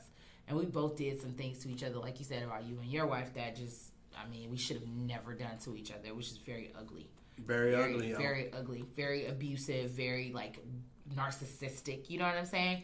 And I look back at it now, and I'm like, I'm ashamed of myself because I emasculated him in so many ways, so many times, said so many ugly things. And I'm embarrassed by it because it's like, is that really who I want to be? And then you look at that too, and you be like, man, that's a little bit of karma for me because, you know, you end up on your own because of some of the stuff you've done in those things. You know, you can't get away from what you do, what you say. Those things live on and carry forever. You never get rid of it. You know, you can forgive, you can move on from it, you can even continue on with the person, but you still have the residue of what you've done and said and been to them. To this day, I still apologize. Apologize for I apologize to my wife. I'd be like, you know, I'm sorry for all the bad shit I did. Yeah, like you literally have to, because, and it's not gonna, it doesn't nullify it, but it does still exist, you know? And he used to say that to me a lot. He'd be like, you know, you say these things and they exist, you know, they can't be undone. But it was the same thing for him. Some of the things and the stuff he did and said to me, it lives. It's something. It's an entity. It becomes something. You know what I'm saying? And that's where I was where I was talking to you about the other day about regrets. Right. Like, there's people out there who like, no, I don't live with no regrets. Well, that's kind of a regret, my guy. Like, it would be. I think it takes evolution to get to that. If you get to a point in your mind where you feel like you've done fucked up shit to people or you've done things that and they don't even care. And you say regret because you, as of who you are or where you've evolved to, you would never come out of your mouth and say that. And I think that's where the regret comes in, because you're like, man, for my ability to even formulate the words or to do that to them, like, how could I have done that in that space? You know, I think that's where it comes in at. And I don't really feel like, I don't know if it's so much like a regret for the things. I just think for me, like, I just wish I would have been more cautious with things. You know what I'm saying? I just wish I would have been more protective of him and protective of the sacred aspect of it, because it was my job as the woman to protect him, just like it was, you know, not protect him, but to hold sacred what he had going on, to protect his heart, you know, not to emasculate him. The world is going to do that, you know, and I'm not the person that was supposed to, and him to do it for me too. So I think I have my issues with my kid's dad, of course, but there is a part of me that always is like, man, I could have done a better job. You know what I mean? As far as that relationship, because we have children. But and y'all don't think y'all could have worked it out? Nah, because he was abusive, like mentally and like verbally and stuff, like for a long time. And I think I didn't realize what it was at that time. Like that's a part of him? I feel like that's an aspect of him, yes. Okay. And I think that it comes off in subtle ways, because he's a Virgo too, but he's very meticulous with what he does. Everything's calculated. Everything is, you know, thought out and all that. So that's a Virgo. Yeah. So he's just the type of cat that, you know, he does shit because, you know, he has it in his mind. He's already thinking 10 steps ahead of you before you can even think it, you know? So, like... My wife tries to think 10 steps ahead of me, but she can't. But that's how they are. I mean, Virgos are, you know, especially the true ones. He's the fourth, so they always are 10 steps ahead trying to think of what their next move is. My wife is, she's like that. She always tries to think, like I'm like, yo, don't worry about it. Right. Like, let's just go, okay? Yeah. And she does. She is like that. She always trying to think of everything, you know what I'm saying? I'm like, yo, just fucking let it go. People always ask me that, though. They're like, do you think that, like, you and your kid's father could have worked it out? And I always be like... Well, the reason why I say that is because this is why I say this. And I can only speak for me about me and my wife, because honestly, that's the only relationship that I've actually had. Right. Like, I've had girlfriends before. But she's like the main. Me and her have been together for 23 years now. Mm-hmm. Since we were 19. Mm-hmm. And I'm 43 now. So what, 24 years? Oh, yeah. But anyways, we both went to jail for being abusive to each other. Oh, my God. We both cheated on each other. Mm. We both, you know... No judgment. I mean, you know. Well, I'm just telling you. This is the reason why I'm saying, like, these are the things, like, a lot of people don't, like I tell everybody, we done everything to each other except for murder each other. That would have destroyed a relationship. You see what I'm saying? Mm-hmm. Like, we were physically abusive, we were verbally abusive, to each other, but our relationship was fucking weird though. Like we knew we wanted each other. Like it was weird. Like yo, like nah, I'm leaving you or whatever. I'm be over here. Same with her. You know what I'm saying? But for some reason, we were just drawn back to each other. Yeah. Even before we had kids. Now, when we got kids, it just went through the fucking roof. Like, you know what? Yeah. We still don't know how to act with each other. But somehow, yo, this fucking bond, yo, it's strong as fucking shit, yo. It's weird. I mean, it's a soulmate connection, man. But you have to figure out if it's a karmic connection or if it's like a soulmate connection or like a twin flame thing. See, and it wasn't a flame thing. No twin flame thing. Well, twin flames are not supposed to be as volatile, so it could be a karmic connection. I don't know. I don't understand those yet. You'll have to teach me. I will. But no, like me and my wife, we went through a whole lot of shit. You know what I'm saying? That we should not have put each other through. Right. Which I still have trust issues with her, even though the last 15 years of our relationship was just great. You know what I'm saying? I mean, there's still ups and downs, but it wasn't nowhere near like the first 10 years. Yeah. You know, the first 10 years was like, what the fuck are you two doing to each other? You know what I'm saying?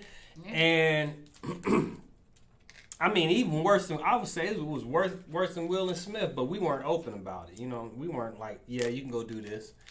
No, you know what I'm saying? We were both deceiving each other. You know what I'm saying? So, but yeah, yo, like, so like, that's what I'm saying. And when we look at the relationship, you go, well, it's going to take some work. Not saying everybody's going to cheat on this or every relationship somebody's going to cheat, but you're going to have to work.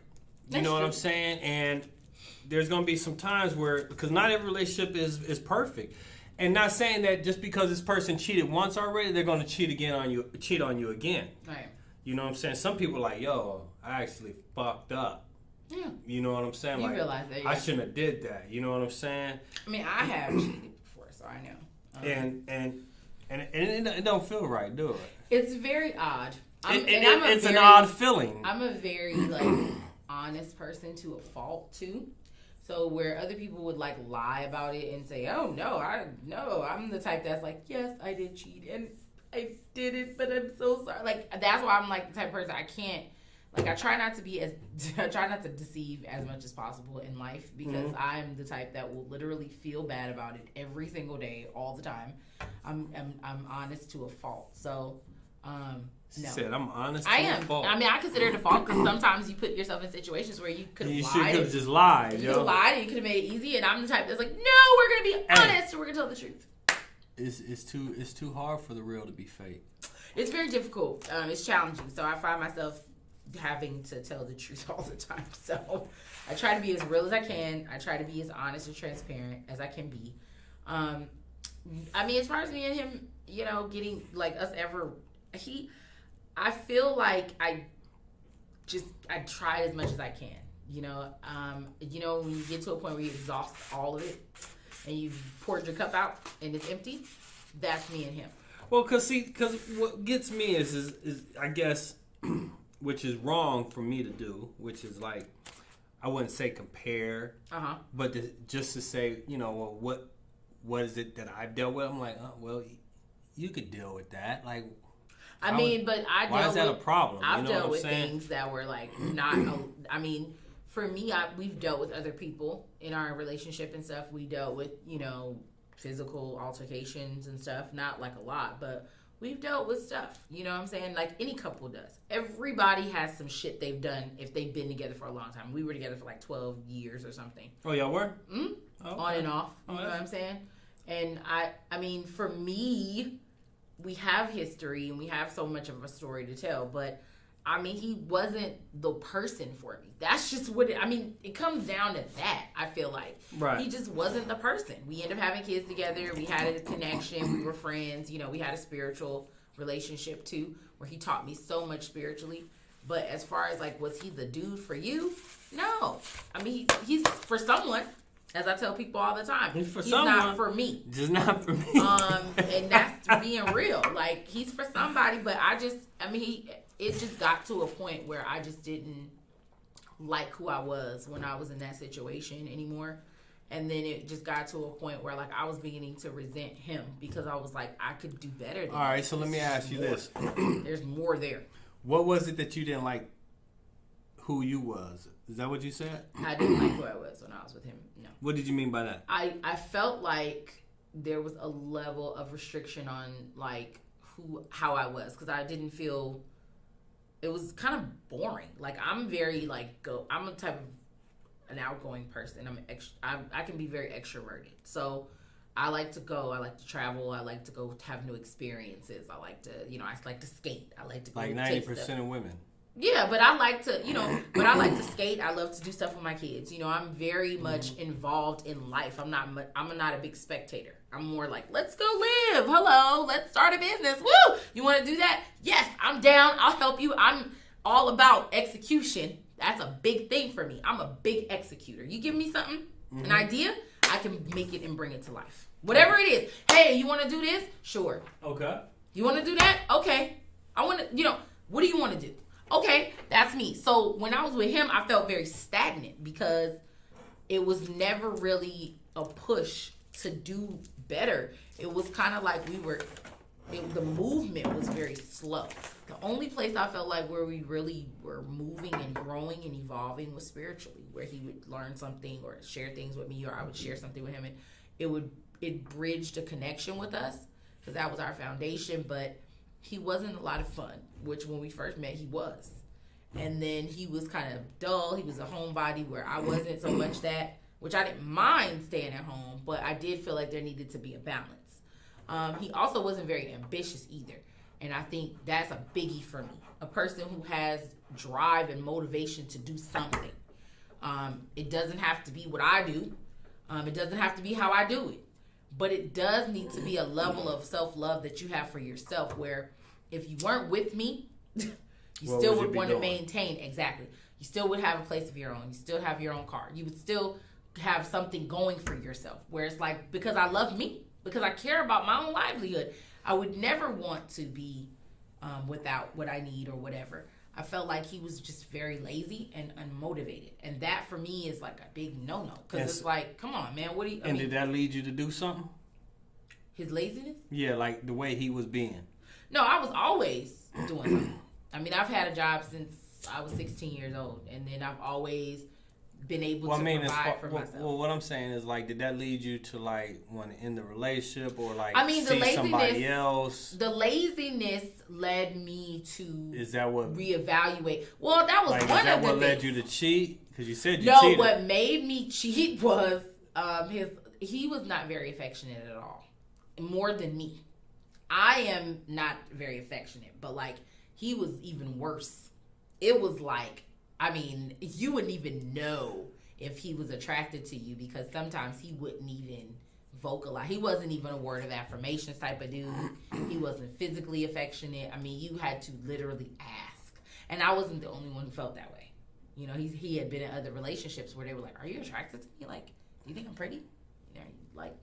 Because he just was very closed off when it came to that. Very cold, stoic in his energy, and just kind of like, just shut off. And I understood that came with him feeling comfortable. And if there was conflict, he always would shut down like that. But it had to be the right variables in order for him to open up that way. Like, it had to be right. It had to be perfect. It had to be synergy. And then he would open up, So did he catch you or what? Me cheat? Yeah. Which time? God, so there was multiple, huh? Well, it's sad because it was with the same person that I cheated on him with. And I wouldn't necessarily say I cheated. I just, went and kind of did something deceptive in the midst of, Deceptive? Yeah. I didn't necessarily sleep with the dude. It was just that I didn't come back when I said I was going to or whatever. You know what I'm saying? But, Hold on. Hold on. You never slept with the other guy? No, I did, but not that time that I'm talking about. There were times where I didn't, and then there were times I did. Look. Let me tell you something. But I had already slept with the dude. Let me ask you because the dude was my ex-boyfriend, so it was always we had already slept together. Regardless if you slept with him or he was an ex or not, the thing is though is this. what you're telling me is that that how can I fucking put it? How can you put it? You got. I ain't even gonna put it. Just finish. No. Just finish. I feel like I did a lot of the stuff that I did because I was immature. Can't really blame it on him. I mean, I have to put it on myself, man. Because I wasn't really over that situation fully either. And that's what I mean when I tell you jumping from one to the other. So did you already have kids with this dude? Which one? The one you cheated on? No, we didn't have kids yet. Was this your baby daddy you cheated on with? This is who I cheated on, yeah. My kid's father. But then also... But we didn't have kids yet, no. Once we had kids, man, I was like reformed, bro. That was when I was younger. Like I said, he's known me since I was like in my early 20s. So we have had years of living together. Like once we got to a certain point where we moved away from California, we were in Houston and all that, man, I was totally different. I spent all that time trying to make it up to him for the stuff I had done that was dumb, and really trying to be a better version of myself and working on myself and, really being a good partner. And so when we had our daughter, that was when I was like, you know what? I'm turning over a new leaf. I'm not going to be doing any bullshit. Like, I'm going to really commit myself to this. And then we split up when my daughter was 6 months old. And then I ended up dating other people and doing some other things. And so did he, or whatever. But eventually, ultimately, we came back together and tried it again because we had our daughter. And then we moved to Houston.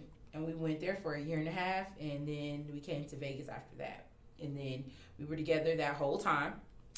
And I was just like, once we got here, man, I was just like over it. I was like, oh my God, I can't believe I'm still doing this. I mean, trust me, I ain't judging because my relationship was fucked up too. I even said it, you know what I'm saying? Like, I loved him, but he was just it was just so much, And like, I was just like, he wasn't for me. That's all I can say. Like, that's the best way I can put it. But I forced it so much because I feel like we both did. Because now you look back on it and you're like, we should have never been together. You know what I mean? Like, not in that capacity. We should have just stayed cool. And because we were best friends, man, that was my homie. And like, if we would have just stayed that way, like, we still would be cool to this day. And I literally, like to this point, like to the point. So I was right. You a friendship record. No. I won't say that. I mean, relationships ruin friendships, man. Like, just yeah, that happens. That aspect of it, like, to fuck up the friendship part, because that's the foundation you can go back to, because that's what allowed us to heal. I don't know. I ain't fucking my friends. I mean, but the thing was, it wasn't even like that. And the thing for us, like, that's what helped us go back so many times was the friendship part, because me and him, that was our foundation. So if we ever had a situation where we needed to talk something out, or we needed to work through something, we always had that to revert to. And that allowed us to be able to get over everything. Like, that was the dope part for me and him, that I will say. Like, whenever we went through something, whether it was me doing something or him doing something, the fact that we had that foundation helped us to really heal, because it helped us to move forward, because we were able to talk through it. We were able to communicate. We were able to have that foundation that we had with our friendship that allowed us to go there. But man, I'm trying to tell you, yeah, it wasn't easy. It was difficult. He was probably the longest relationship I've ever had. But the only dude I've ever lived with, and had kids and all of that. So I don't have much to compare it to either. I'm kind of the same way, like, where I just did it with one person. So yeah. I have had other relationships, yes, but never to the extent and the severity of that one. But I was also, like, in a relationship prior to him that I really wanted it to be that relationship. And when it didn't work out the way I wanted it to, it was very difficult for me to process that. And so that was actually the one I really wanted it to be. Did he ever cheat on you? Yeah, he did. And did you find out? I did. Well, let me ask you this first. I asked you a long time ago. How did he find out? I told him. You told him. And then also, like, he caught me too, because, like, the thing was I was supposed to go back to the house, and we had went out to, like, a club with all of his friends and my friend and all that, and I was supposed to go back to his house and meet him back there. And instead of me meeting him back there, I went over to the dude's house. But the sad part, we lived right by each other, so he could just walk down to my house to see if my car was there, and it wasn't. So obviously I was somewhere. Yeah. And then he called my homegirl, because my homegirl, his homeboy got my homegirl's number, called her. Was like, where's this Nikki with you? No, she left. Way to cover me. That's funny. Ain't it? So, so I got caught up, and he found out about it or whatever, and, like, he was like, I know you weren't there, And I tried to lie and say I fell asleep at her house. He was like, I know you weren't there because I called and she said you were gone already. And then that's when I was like, oh, fuck. So I just told the truth. And I got caught and it was cool and I felt bad, whatever. And then, he did the same thing. Like, I've had, like, abortions and stuff in my life before. So me and him had one specifically. And the next day I got up from my nap and I went down the street and he had a girl over there. Wait, what? Yeah, he had a girl at his house after I had just had an abortion by him. So yeah, that's the type of the crazy shit we do. Man, it was his ex-girlfriend. He kept drinking. He kept pulling her into it. But she even wrote a whole thesis about it. Like, she's a life coach now, and she wrote about him being a narcissistic sociopath. I was like, I can see how you can feel that way, sister. I could definitely roll with that. How she could see it, because it's there. But the thing about it is, man, when you're dealing with people, man, we all have some tendencies that we could just, get away from and be like, man, I got tendencies for this. I could be this person. I could do this. It's so much that we can be. And be a contradiction of, because it on one hand be dope in this area and be a narcissistic sociopath over here. And so yeah, I don't know. Not me, but whatever. Not you, but I can tell you an instance one time that I caught my chick cheating. Lord. I happened to be driving. You were driving somewhere? I was driving, and I was like, it was at night, and she wasn't coming home, and so I was out driving, and I just happened to one day say, you know what? I feel like this motherfucker lives right around the corner. The guy? Mm-hmm. So I literally went around the corner right up to this one street. And sure enough, at this apartment complex, there's her car. And I literally went just like this, dead ass really went like this. It's that one. Literally went up to that door. Sure enough, it was that one. Look at your intuition kicking in. It literally was. It was crazy. It was crazy shit. I couldn't believe it happened like that. I was literally like, dead ass stood in front. I was like, yo, like I think it's these apartments. Sure enough, there's her car. And then the second time was like that house right there on the second fucking floor. I was like, it's that one. Literally went up. Sure enough, it was her. She didn't answer the door.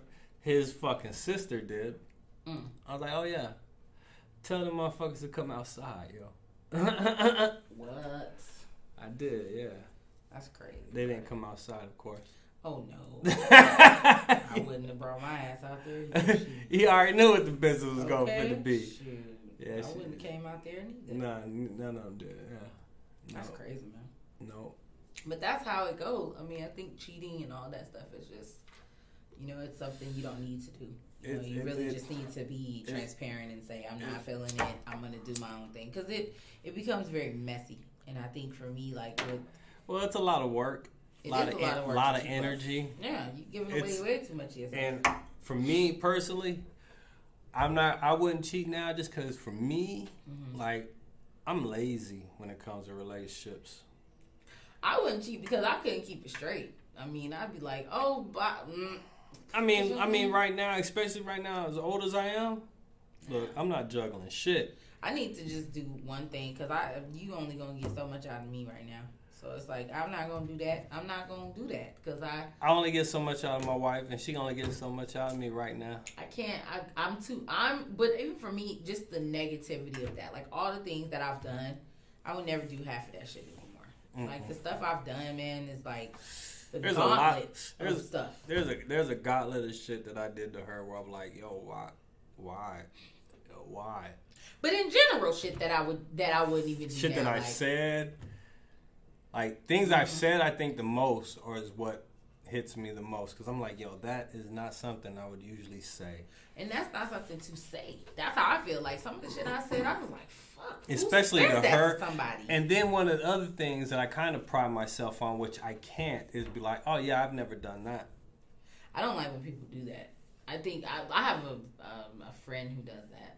Where they be like, oh yeah, I've never done that. Yeah. I didn't cheat on you. You have to deal with this.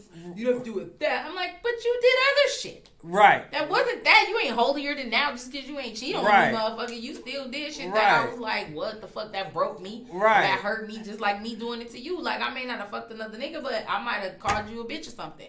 That still made you feel a way. I still emasculated you in some way. Like, to me, it's no less the evil, man. Everything has its price. You know what I'm saying? In regards to what you do. You just gotta be careful. Because you have to be very sacred with your relationship. Because it can be tainted very quickly. People will come in with their noise, tell you what you should do, what you shouldn't do, who you should be with. And then you also have to deal with your own inner demons that are coming up trying to destroy it. Because you have things that you're dealing with that have nothing to do with the other person, that now become residue from other relationships and your childhood traumas and all that, and you offload that onto your partner sometimes. You know what I'm saying? And then they become a part of that. They become a casualty of your shit because of what you have going on. Well, I wouldn't say casualty. Well, I say casualty in the sense I feel what you're saying though. Because you're not even conscious or aware of like what you're doing. Like you're becoming trauma for them. Well, you become that person associated with that trauma. Like, I tried to explain that to my homeboy about that. I was like, look, man, my trauma with this is associated with something that happened with you. That doesn't mean it's you per se, but you're a part of my story where if I have to go back into trauma, I'm going to associate that experience we had. That is something that is in my subconscious. You see what I'm saying? And it attributes and equates to my abandonment issues, or it attributes and equates to my fear of this or whatever. And that doesn't make you a bad person. You just were the soil I needed to learn in order for me to get that lesson. You see what I mean? That's how you gotta look at it. It doesn't have to be a negative. It can be you need this soil to grow. I mean, I ain't gonna you know. And your wife and you going through that shit. It's the soil y'all needed to become who y'all needed to be. You'll never get to a place of knowing something or being adverse in something or being well versed in something, I should say, until you go through something like that to actually educate yourself. Like, to cheat on a person is in the moment, it's an ignorant thing and it's a very like low vibratory thing. But what it does do is it gives you clarity on how sacred something is. Because you do something like that, you fuck with a person's heart like that. And then you have to see the hurt you cause, it can change your perspective to where now you know that and you don't ever want to. Not everybody, that. But yeah. But there are people who don't want to inflict that no more. So what do? They get the lesson. Yeah, you fucked up, but what comes from it is the ability to grow. You have growth. You have some type of maturity that springs from that. It's a wellspring of maturity that comes out of that fuck up that you made. So to me, is it worth it? Hell yeah. If you can become better, if you can become a better version of yourself predicated on your mistake, then it is worth the lesson. It is worth the fuck up. Because there is no need. And that's why I think people are trying to say when they say they don't have no regrets. Because technically, you shouldn't. Because it's like, if you got something from it, if you got a bit of game out of it, if you grew from it, if you became better, if it made you and your wife's relationship that much more stronger and dynamic because you made mistakes, then was it worth it? Fuck yeah. Because y'all are even more. Look what you've been through and you're still standing on that. Come on, man. That's dope. That's something to talk about. That's a grandparent and grandbaby conversation. Sitting on the rocking chair on the porch with your granny, hair gray as hell, and you like, your grandmother and I been through some things. But I'm going to tell you. You feel me? Like, you rocking and you like, but I'm going to tell you. It's worth it because you get through it and you become this. And this is the fruits of fighting for something. I give my ex that. That's one thing he said. He said people who work through something, the people who have somebody, or they end up with a partner, are people who've been through a lot. And they end up, and that's their reward. The fight is all the shit you did to get it, to make it. Your reward is somebody at the end to share your life with. Somebody that you get to sit next to and rock in that chair together. I don't know, man. I mean, yeah, for some, maybe not for all, because I would say, because, like, I look at her sister, her relationship with her kid's father, and it's not there anymore. Like, I don't even see him anymore, you know what I'm saying? And they've been together for a long time, too, like me and her, but something got lost in the middle. Right. And I don't know what, you know what I'm saying? I don't know. You can't speak on it. Yeah, I don't speak on it. I'm just speaking on that, like, not every relationship who's gone through a lot now has that story. Well, but that's the point of what I'm saying. Like, if you get the lesson, that's the rewards. A lot of people just go through the shit and they don't get it. You know what I mean? They don't take it and use that as fuel to grow, to become more, to push them forward.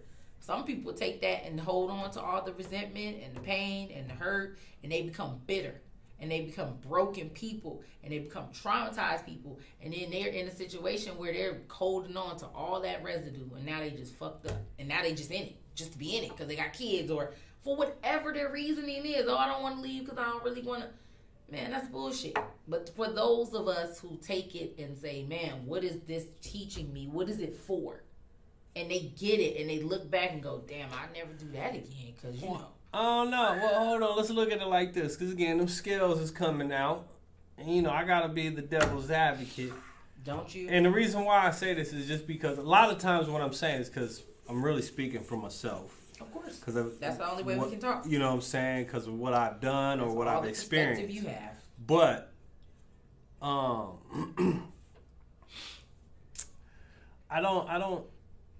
can't say that, you know, because I look at, like, I don't think everybody, you know, learns from their relationships. I mean, learns from their mistakes. Most people don't. I think because, like, okay, for example, you know, like, I can't understand why, to this day, why she cheated on me. You see what I'm saying? Mm-hmm. And even she can't even give me the reason, you know what I'm saying? Which now I'm like, well, even if you did give me a reason, will it still be justified? You see what I'm saying? Probably not. You see what I'm saying? So regardless of what somebody tells you, you know what I'm saying, would it be justified? But do I think she learned from it? No, I don't. No? I don't. Really? Well, because it was just like you said, which time?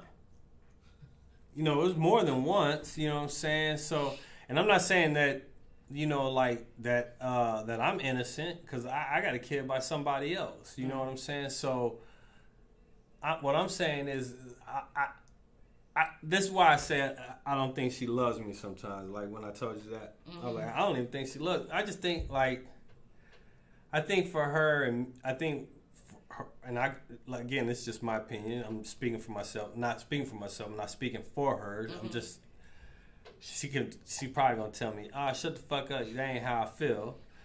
I'm pretty sure. Right. But I think she just, you know, I think she likes me just because it was like, oh, this is like I'm the last person, whatever. Like, this is what she settled for. You know what I'm saying?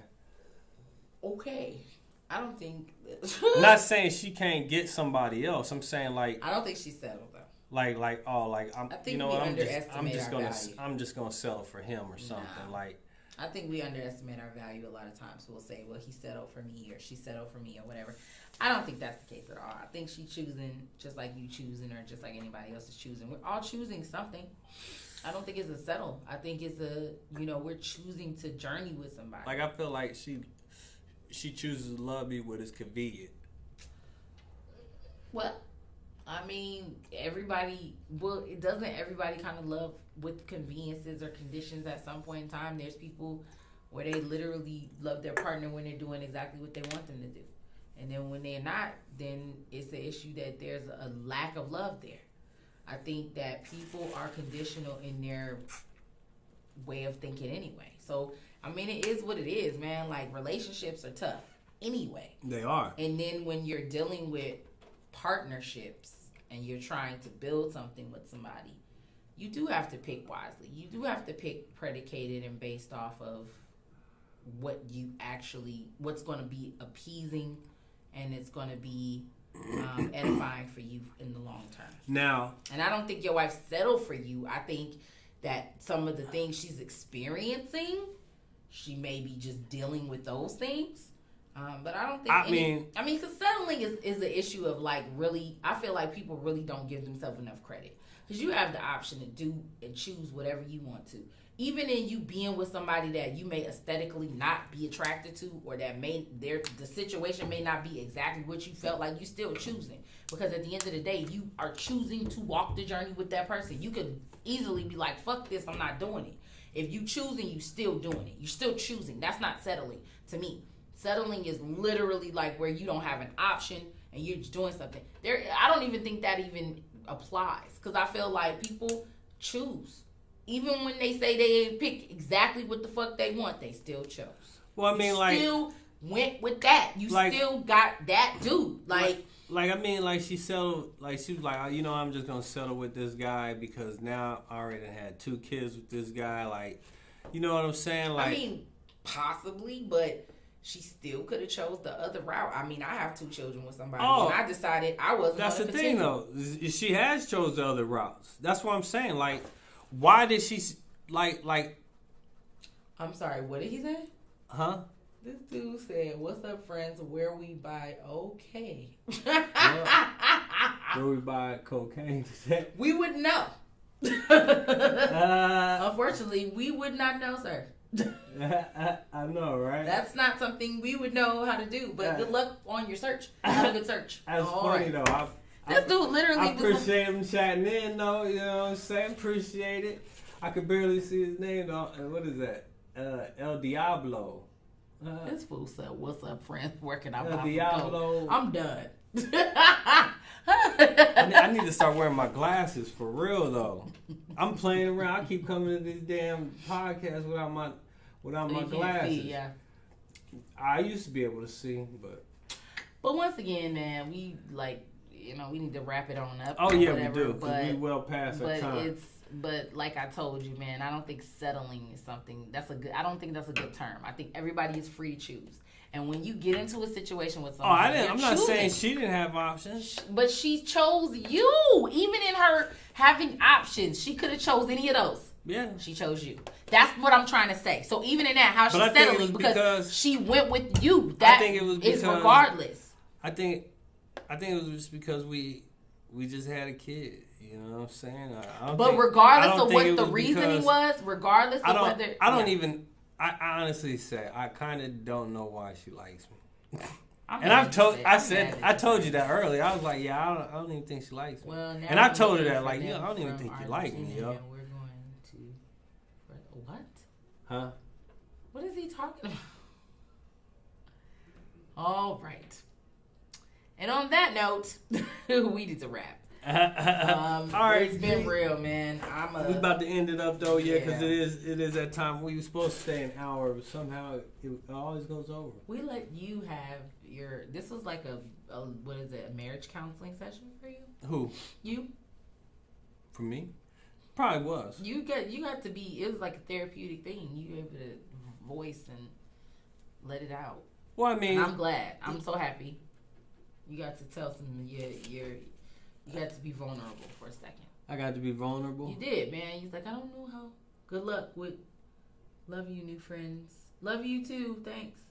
Somebody said talk about Compton. I wish I could. I don't know about Compton, so I can't talk about it. You know what's funny, man, is where was y'all at before we wanted to shut it down? I know. Like now they're asking all the questions or whatever. You know what I'm saying? I don't know about Compton. I have no idea what to say We about on here Compton. every Wednesday, every Monday, Wednesday, and Thursday. Yep. So I don't know. I don't know about Compton. Tell us about Compton something. Oh, now there's a third person. How up in are here. babies born?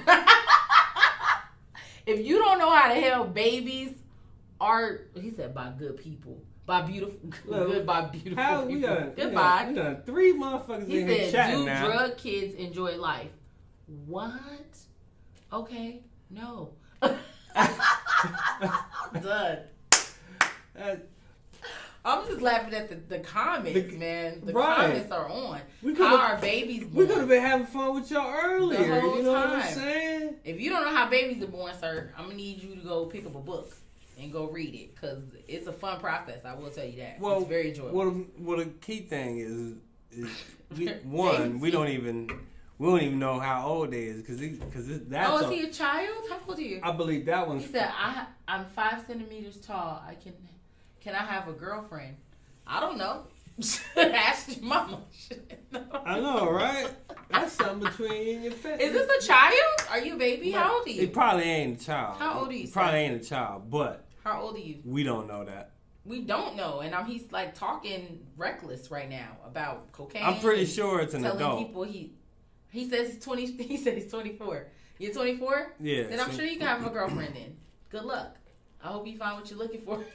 Hope you find what you're looking for. I hope you find her, and I hope that she likes short men, and then y'all can make it happen. Yeah, because 5 centimeters is short as shit, bro. I hope you find that. I deal with Good luck. That's all we measure shit in surgery is centimeters. Good luck to you. That is small. And, 24 is still young, so I'm sure you're gonna find what you're looking Nah. for. And maybe she likes cocaine as well. Thanks. Now I'm going to write to Rihanna. To be, She just had a baby, so I don't know if you. Good luck with that. You got some money to. He said, "Gave me hope." gave me hope. Well, good. I'm glad. That's what I'm here for. Right. I'm here to motivate people. Like that's my job. Now you make me feel like I did a good job by asking her to be a co-host. Because you know what I'm saying. Like Yeah. I looked out for you, so you got it. You can have whatever you want. Go ahead and manifest that shit. Go over there and meditate and get your mind together and tell the universe what you want. Tell them Rihanna Fenty is what you looking for, and I guarantee you gonna make it happen, brother. Make it ASAP happen. didn't even know you was coming. What's today? Monday? Yeah, today's Monday. So who's the guest for Wednesday? This is his music artist named Dare. So Dare. His name is Dare. We're gonna have him on Thursday. Wednesday. I'm sorry. What's Thursday's hot topic? He said, "What are you drinking in that glass? Pepsi or Sprite? Ice? It's watered down Sprite. It's watered down. It's nothing in there anymore. He done told that shit up. It's watered down Sprite. You know what I'm saying? Melted ice and water. You missed the sandwich. sandwich. You missed the sandwich and everything. The drink. Yo, you missed the chips. All of that. That reminds me. I do gotta apologize to everybody who saw me eating though. I'm sorry. I'm sorry. I had to be at work at 4:45 this morning. I had 14 cases, I think it was. Right. Oh my God. I didn't get a lunch. Right. All I got was one breakfast. Do you guys know that? Break. What? Do you guys knew that Julian? What? Casablanca. Yeah, because is they angry call at what? Argentina. The spelling is. Where are you guys from? Somebody asked where we were from. United States. I think they want to know specifically where you're from, like what state you're from. Well, to be honest with you, we a Las Vegas podcast. We are. I announced that everywhere. We are in LV, but we are. Where's our origins? Do you want to know our original origin, like what state we were born in, or what state we came from, or you just want to know where we are? Because we're in Vegas right now. We're in Las Vegas. We're in LV right now. Where are you? Where are you from? You can't. I'm gonna be honest with you. They 10 seconds behind. Okay, so they're on the delay. Well, we're on the delay. Yeah. Are we on delay? So we're 10 seconds behind. Oh, we're 10 seconds behind their questions. So, no, they're 10. Like when we talk. Yeah. They say, can you save me from my country? Uh, I cannot save you. Unfortunately, I don't marry for visa or anything. But hey, he said good luck, starving bro. them to death, yo. He said the son of a bitch is The socialist son damn. of a bitch. Wait a minute. Send dollars. He can't be a He socialist. said send dollars. He Send dollars. He can't be a socialist What? and starving you, bro. Like, A socialist is which political? not a socialist. What's a That's socialist? a dictator, if anything. Oh yeah, it does sound like A socialist is somebody who's going to share with you. Oh, So, you know, he Okay. clowning. Lee said this socialist. This socialist son of a bitch. He said with $10 you live. What did He this said one you say? live a month there. $10. Where is it, $10, Argentina? you Please live a send month. us some weapons. Hey, yo, I'm done with y'all tonight. Yo. Please don't. He said send us some weapons. yo. My Hey motherfucking man, country you free. gonna have to talk to Joe Biden about that one. Yo, player. hey, yo, but in some Ain't got nothing to countries, do with me. you can live cheap though, yo. But $10? Like, okay, for example, James. Okay, Uh-huh. he had a Said good. lit he had, people live with $300 a month. What? for real. Which country? Argentina? Send fruits. He said we ran out of apples.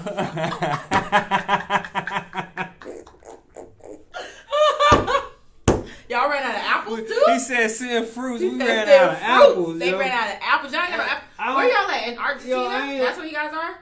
In Argentina is where you are? Yo, they trying to make He us said, laugh. and They it is a middle class. He said for 300, you live a middle class life.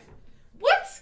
I need to move. I'm in the wrong place. we need to go. Where I'm in you the at. wrong place. You For- guys, what we- country are you in? We struggling Argentina? here in the United States, Shit, bro. $300 ain't gonna do nothing Yo, out here. let me live on $300 a month on the income I currently got. Okay, you be balling. Ballin'. What's the currency in Argentina? Is it a peso or what? That's Mexico, right? What would it be? Argentina, not South America. So what's the currency then for Argentina? What is it called? I would assume it's pesos, but I'm I'm probably from wrong. Argentina, where Diego and who? Got Messi, the Oh. soccer player. Okay, cool. We're born. That's dope. Yeah, Argentina, Yeah. man. Messi. What's your currency there? Like, what's it called? If you don't mind me asking. yeah. You teaching us, you know what I'm saying? I'm trying to be educated. I'm actually. You're like a pen pal to us. He said a pen pal. No, Yes. you're not. Yeah. No. It's a digital pen pal. It's Pablo Escobar. Is what it is. He up here asking us for coke. He said Pablo Escobar. Pablo Escobar. Yeah, I think Pablo. He Escobar, did. Pablo- He asked us for cocaine. Was Pablo? I'm trying to think of what country Pablo was in. He was in It was Colombia. Mexico, It was isn't it? Colombia. Colombia, Oh, he was Colombian. I think, Wait, he but said I'm not somebody sure. said- I'm not sure. I want to look up their currency though, man. I'm so interested in what their currency. They're is not over telling there. us. No, he didn't say. He just said he's from Argentina. I'm about to look it up myself. I'm all about. That's probably because they ain't even from there. You think they're just We making getting it up? catfished right now. No, you know what I'm saying? it's all good though. Don't even. Right. It's a peso. See how Argentinian See, look, peso. Pablo Escobar is also an idol for some some motherfuckers. some MF. So I'm telling you right now, I'm MF. telling you that one right there ain't from Mexico. Where is he from? That one's from the United States. He got to be from the U.S. Just the way he typed like he talk. He talked like he said. Don't worry, he's a icon. I bet he a hood. I bet he. Colombia, look. So one's Argentina, I one's told Colombia. you. I told you. Pablo Escobar was a friend of the Argentinian. I'm telling you, police, what's and his together name? They planted a bomb in Chile. I and can't even exploded. read. Is that This was Kids? Kells? Kells. I can't even read the green name. Oh, Kells. I gotta go Kells get my one. glasses. I'm blind as shit. Yeah, basically he just said something about bombs. So one's Colombian and then one's from Argentina. Okay, now we And got I don't know where the other person is from. Kelts exploded in one. Ireland. Hold on. Yeah, Planted he a said bomb in he Chile, planted a bomb. Exploded in Ireland. Oh. See, you know what? But the thing about it is, let's not get political, y'all, because that ain't got nothing to do with what we talking about. And I ain't about to get political because I don't know a lot about him. My mom watches all that kind of stuff, like El Chima and like Pablo Escobar. She loves that stuff, like the cartels and everything. Why not? That's history. I love history. I mean, I like history too, but I mean, for me, like the mafioso thing, I don't really care for that too much. My mom. Oh, loved hold that up. shit. Have you ever been to the Mob Museum? No. Yo, Out here? that shit is dope. Mm. I bet you we go and you love it. Yeah, I said that about the pecans. You did. I did. You did. Yo, My wife took. You are lovers. No, we're not. He said, "Are you?" As you say, your wife. No, I am not his lover. No, he wishes. I'm Who? just kidding. No, I don't. I'm joking. No. We are co-hosts, so we host a podcast. Yeah, we together. co-hosts. We're just cool co-hosts friends, in man. a podcast. It is truth that U.S. citizens suck at geography. Yeah. Well, not me. I don't. Not me. I suck at geography. She suck at geography. How do I suck at geography? You didn't even know where South America was. Yes, I did. I know where South America is. I know Argentina is in South America. No, that's because I didn't know where told you. No, I didn't know where Pablo Escobar was from, and then I didn't. I told you he was I didn't know the Colombian. currency of what it is, but it's an Argentinian peso, and I was absolutely right because I said peso. I just didn't say Argentine. Is it peso out there? It is Argentine. Okay, like I said before, I said I peso. assumed the peso, but I didn't know. But I mean, first, what's his name? Matt. What? They make a nice Not so couple. much. Who make a nice couple? He said The friend wants you very much. Yes, he does. I agree. Thank you. Yeah. Thank you so much, sir. Just go ahead and say that. Like, come on now, put it out there. No, I'm just playing. No. He's married, y'all. Don't go there. Yo, that's funny. Oh, they said they The make a friend nice wants couple. you very much. Yo, it's funny how he referred me as the friend. The friend wants you very much. That's because you said, and I said it too. Yo, I was like, we friends. I love very that cool. shit, yo. That was hilarious. He said, I'm mad he talking about my geography skills, though. Oh yeah. Like I said, hey, that shit is shitty, yo. I don't need to know. What I need to know? I don't need to know. He said it is seen from Argentina that they both are were friends. ashamed. We're ashamed. Yeah, okay, now we're ashamed. Yeah.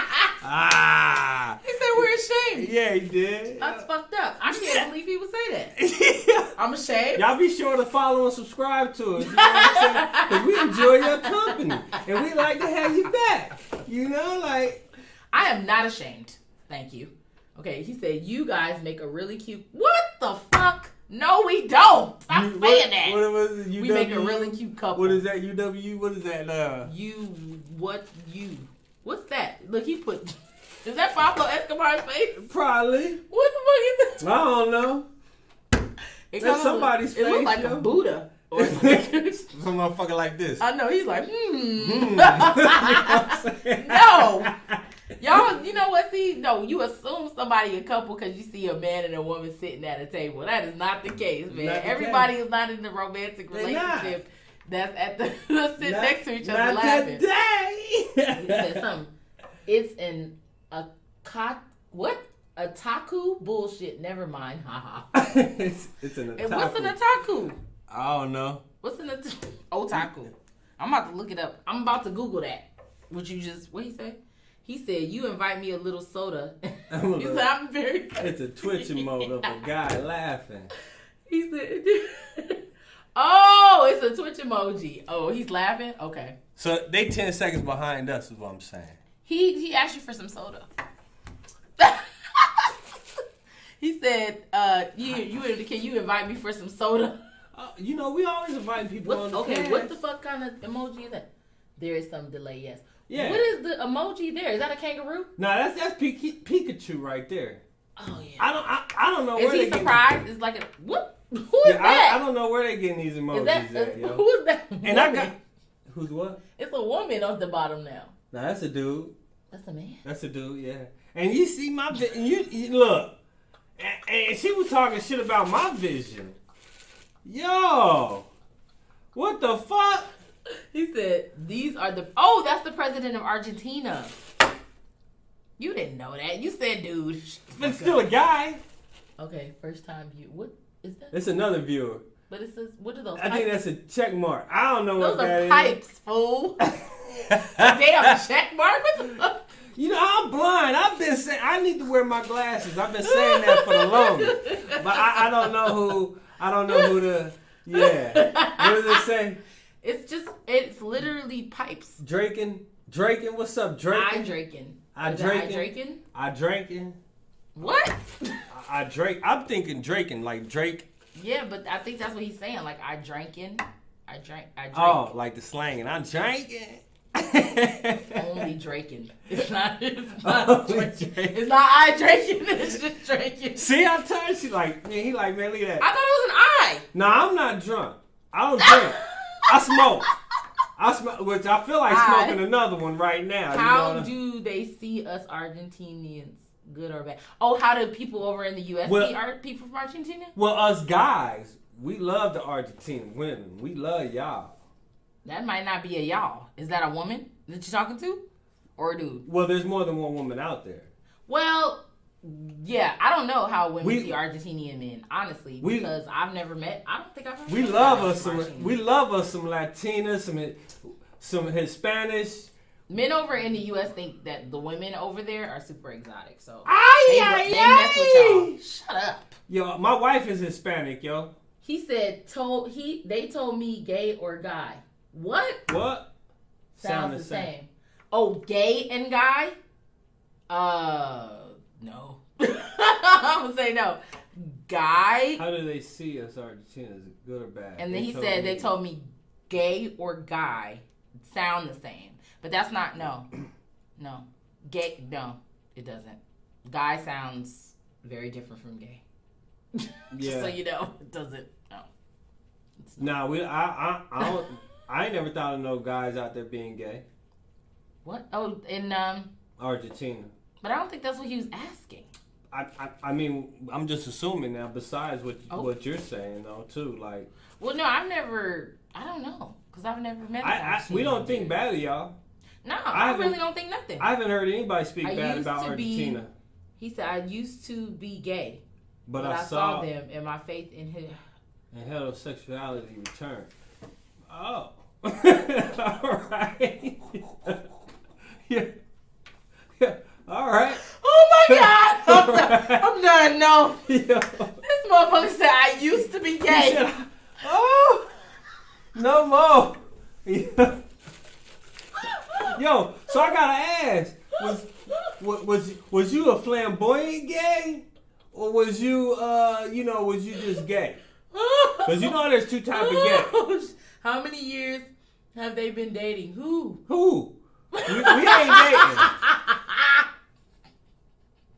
I'm still tripping off the fact that you said you were gay. This is somebody else. This is Mad.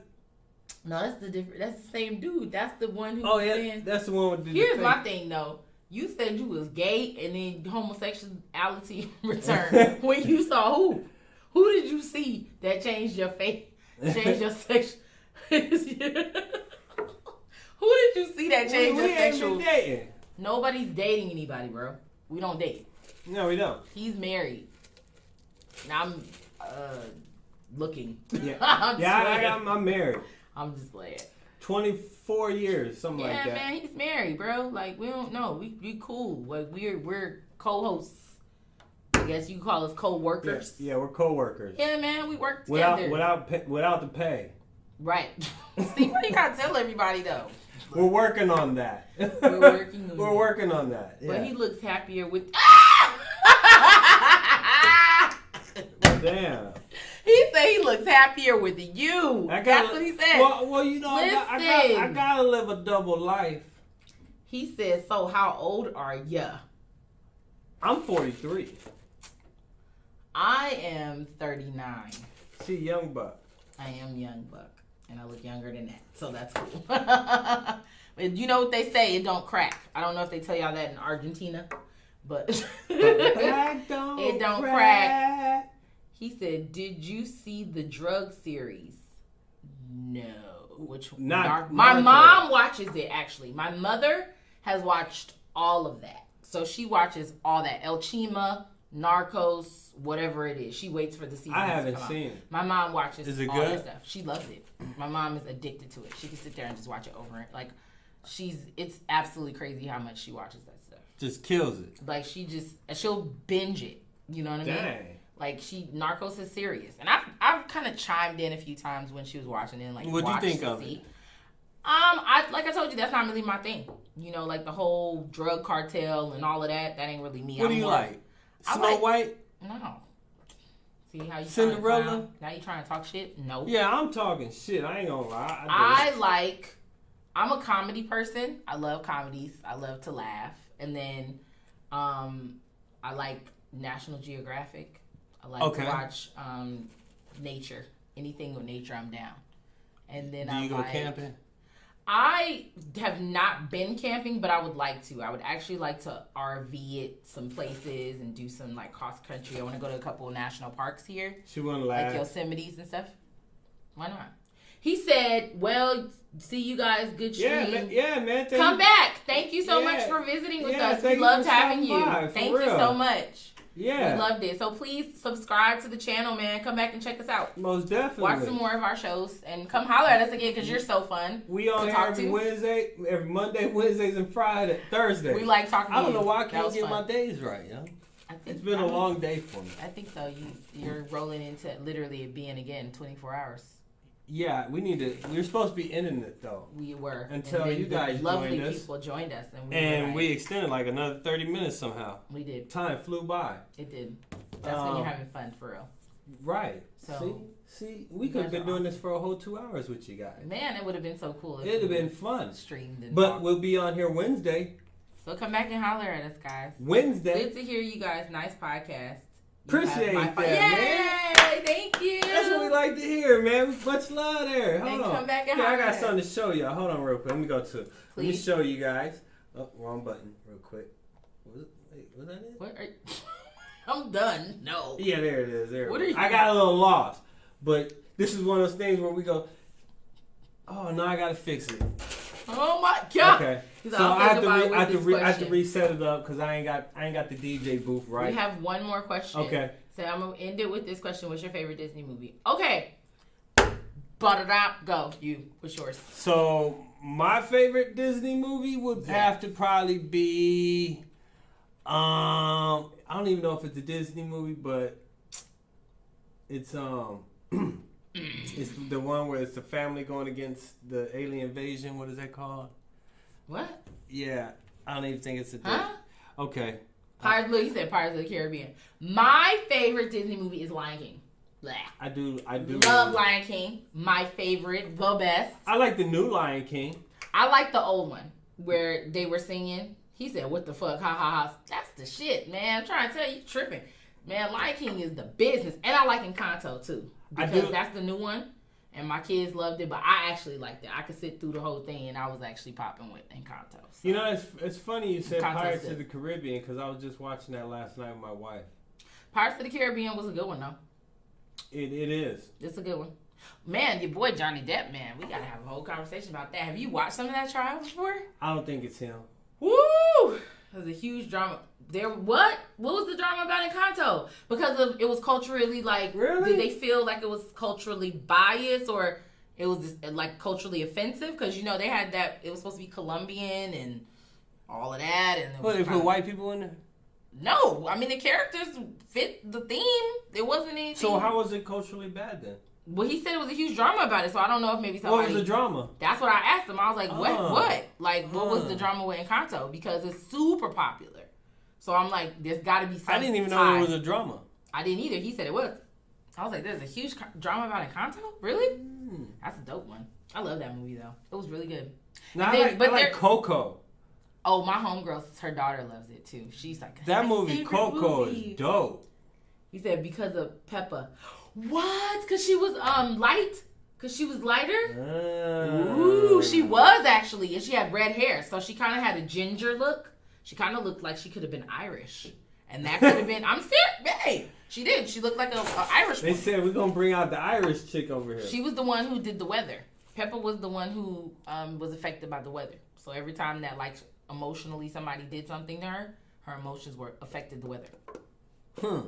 She's the one who, Is that a lot of people says that there's no white people in Latin America. You know what? That's real. That's like doing a movie, an African-based or, you know, an Asiatic-based Disney movie and having white people be a part of the family. That would be racist. So, totally feel you on that. Yeah, there's white people everywhere. That's messed up. But actually, it's melanated people everywhere. And in Central America, y'all know it's people dark as me out there and darker. Okay? But right. they try to make the majority be white. But that's another story. Anyways, thank you so much, guys. She said that's a whole nother podcast. But come back and we'll and definitely we'd love talk to about have you on that one too. And then we got also, guys, just to let you know, we also got Hot Topic Thursdays. Yes. So, you know, that's where we're going to talk about a hot topic. Let's talk about Encanto skin tones. Like you would like that one. Cultural inappropriation. Inappropriation. Okay? They do that with a lot of movies. Like you said, ha ha ha. Right. Right. They do, because they do that with a lot of movies though, man. They use, like, oh my God, you know what movie they did that with? Who? Gods of Egypt. Have you ever seen that? Have y'all ever seen that? Oh! All of the people, all the white. Egyptian gods were white. Yeah, I'm like, seriously? Yeah. You know what's funny is I liked that movie, but you're right. That movie was majorly culturally inappropriate. And the only god that was Asiatic was Chadwick Boseman, and he was Thoth, which was the god of wisdom and thought. Every other one, Set, Ra, Horus, all were white. Yeah. And I was like, really though? That's what y'all gonna do? That's how you, like, literally just excavate all the melanated people out of the equation as if they never existed, and you look at the hieroglyphs and they're all melanated? They said deuces, yeah. Good night.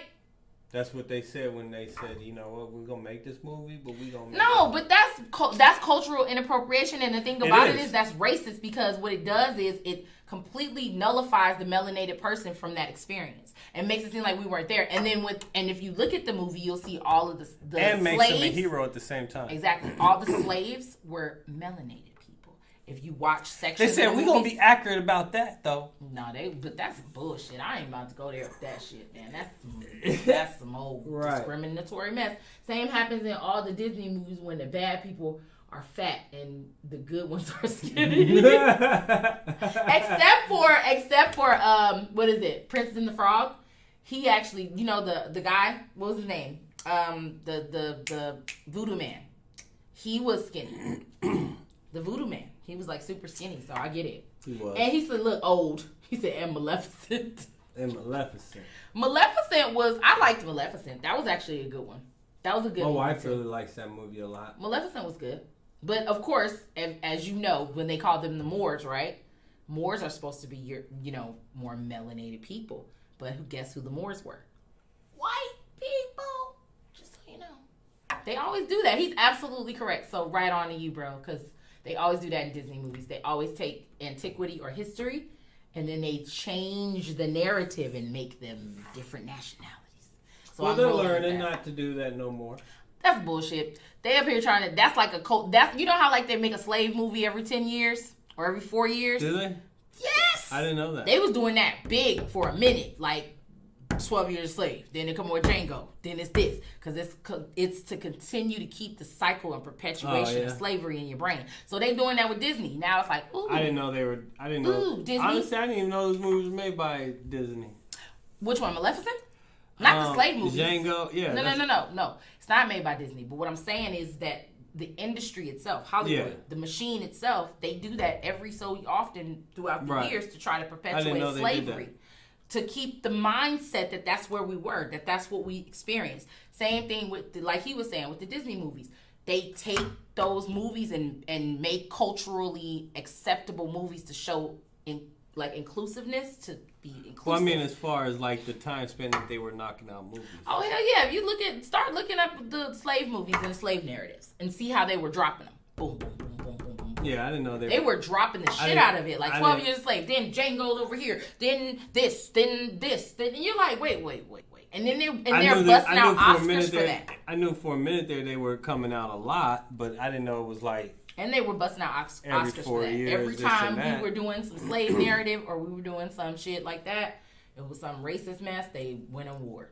Denzel want to be a dirty cop, she win an Oscar. Halle Berry want to fuck a white man on the floor, she win an Oscar. You know, she's talking about Monsters Ball in that one. Or what's the girl that got the one, Lupita, when she was getting fucked by the white man in 12 Years Slave, she won an Oscar for that. Who? Lupita. The really, the African-looking lady, the one that is like a A-list now. Yeah. Lupita. Yeah, I know what you're talking about. But she fucked the white man in 12 Years a Slave, and guess what? Yeah.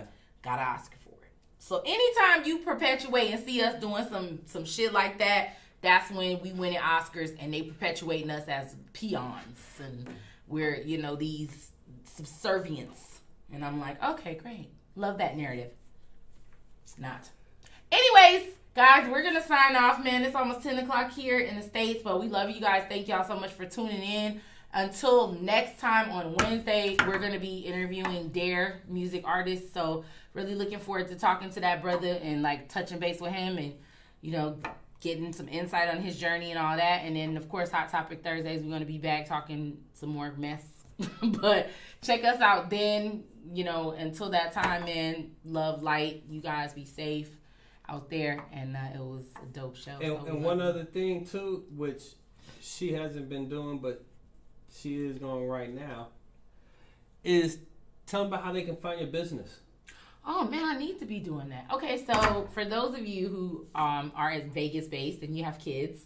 Or visiting Vegas. Visiting Las Vegas with your family. kids and you're looking for something fun to do. I have the first and only mobile party bus for kids ages 3 to 16. We specialize in mobile karaoke parties. We do sleepovers. We do kids picnics. And we also do birthday parties as well.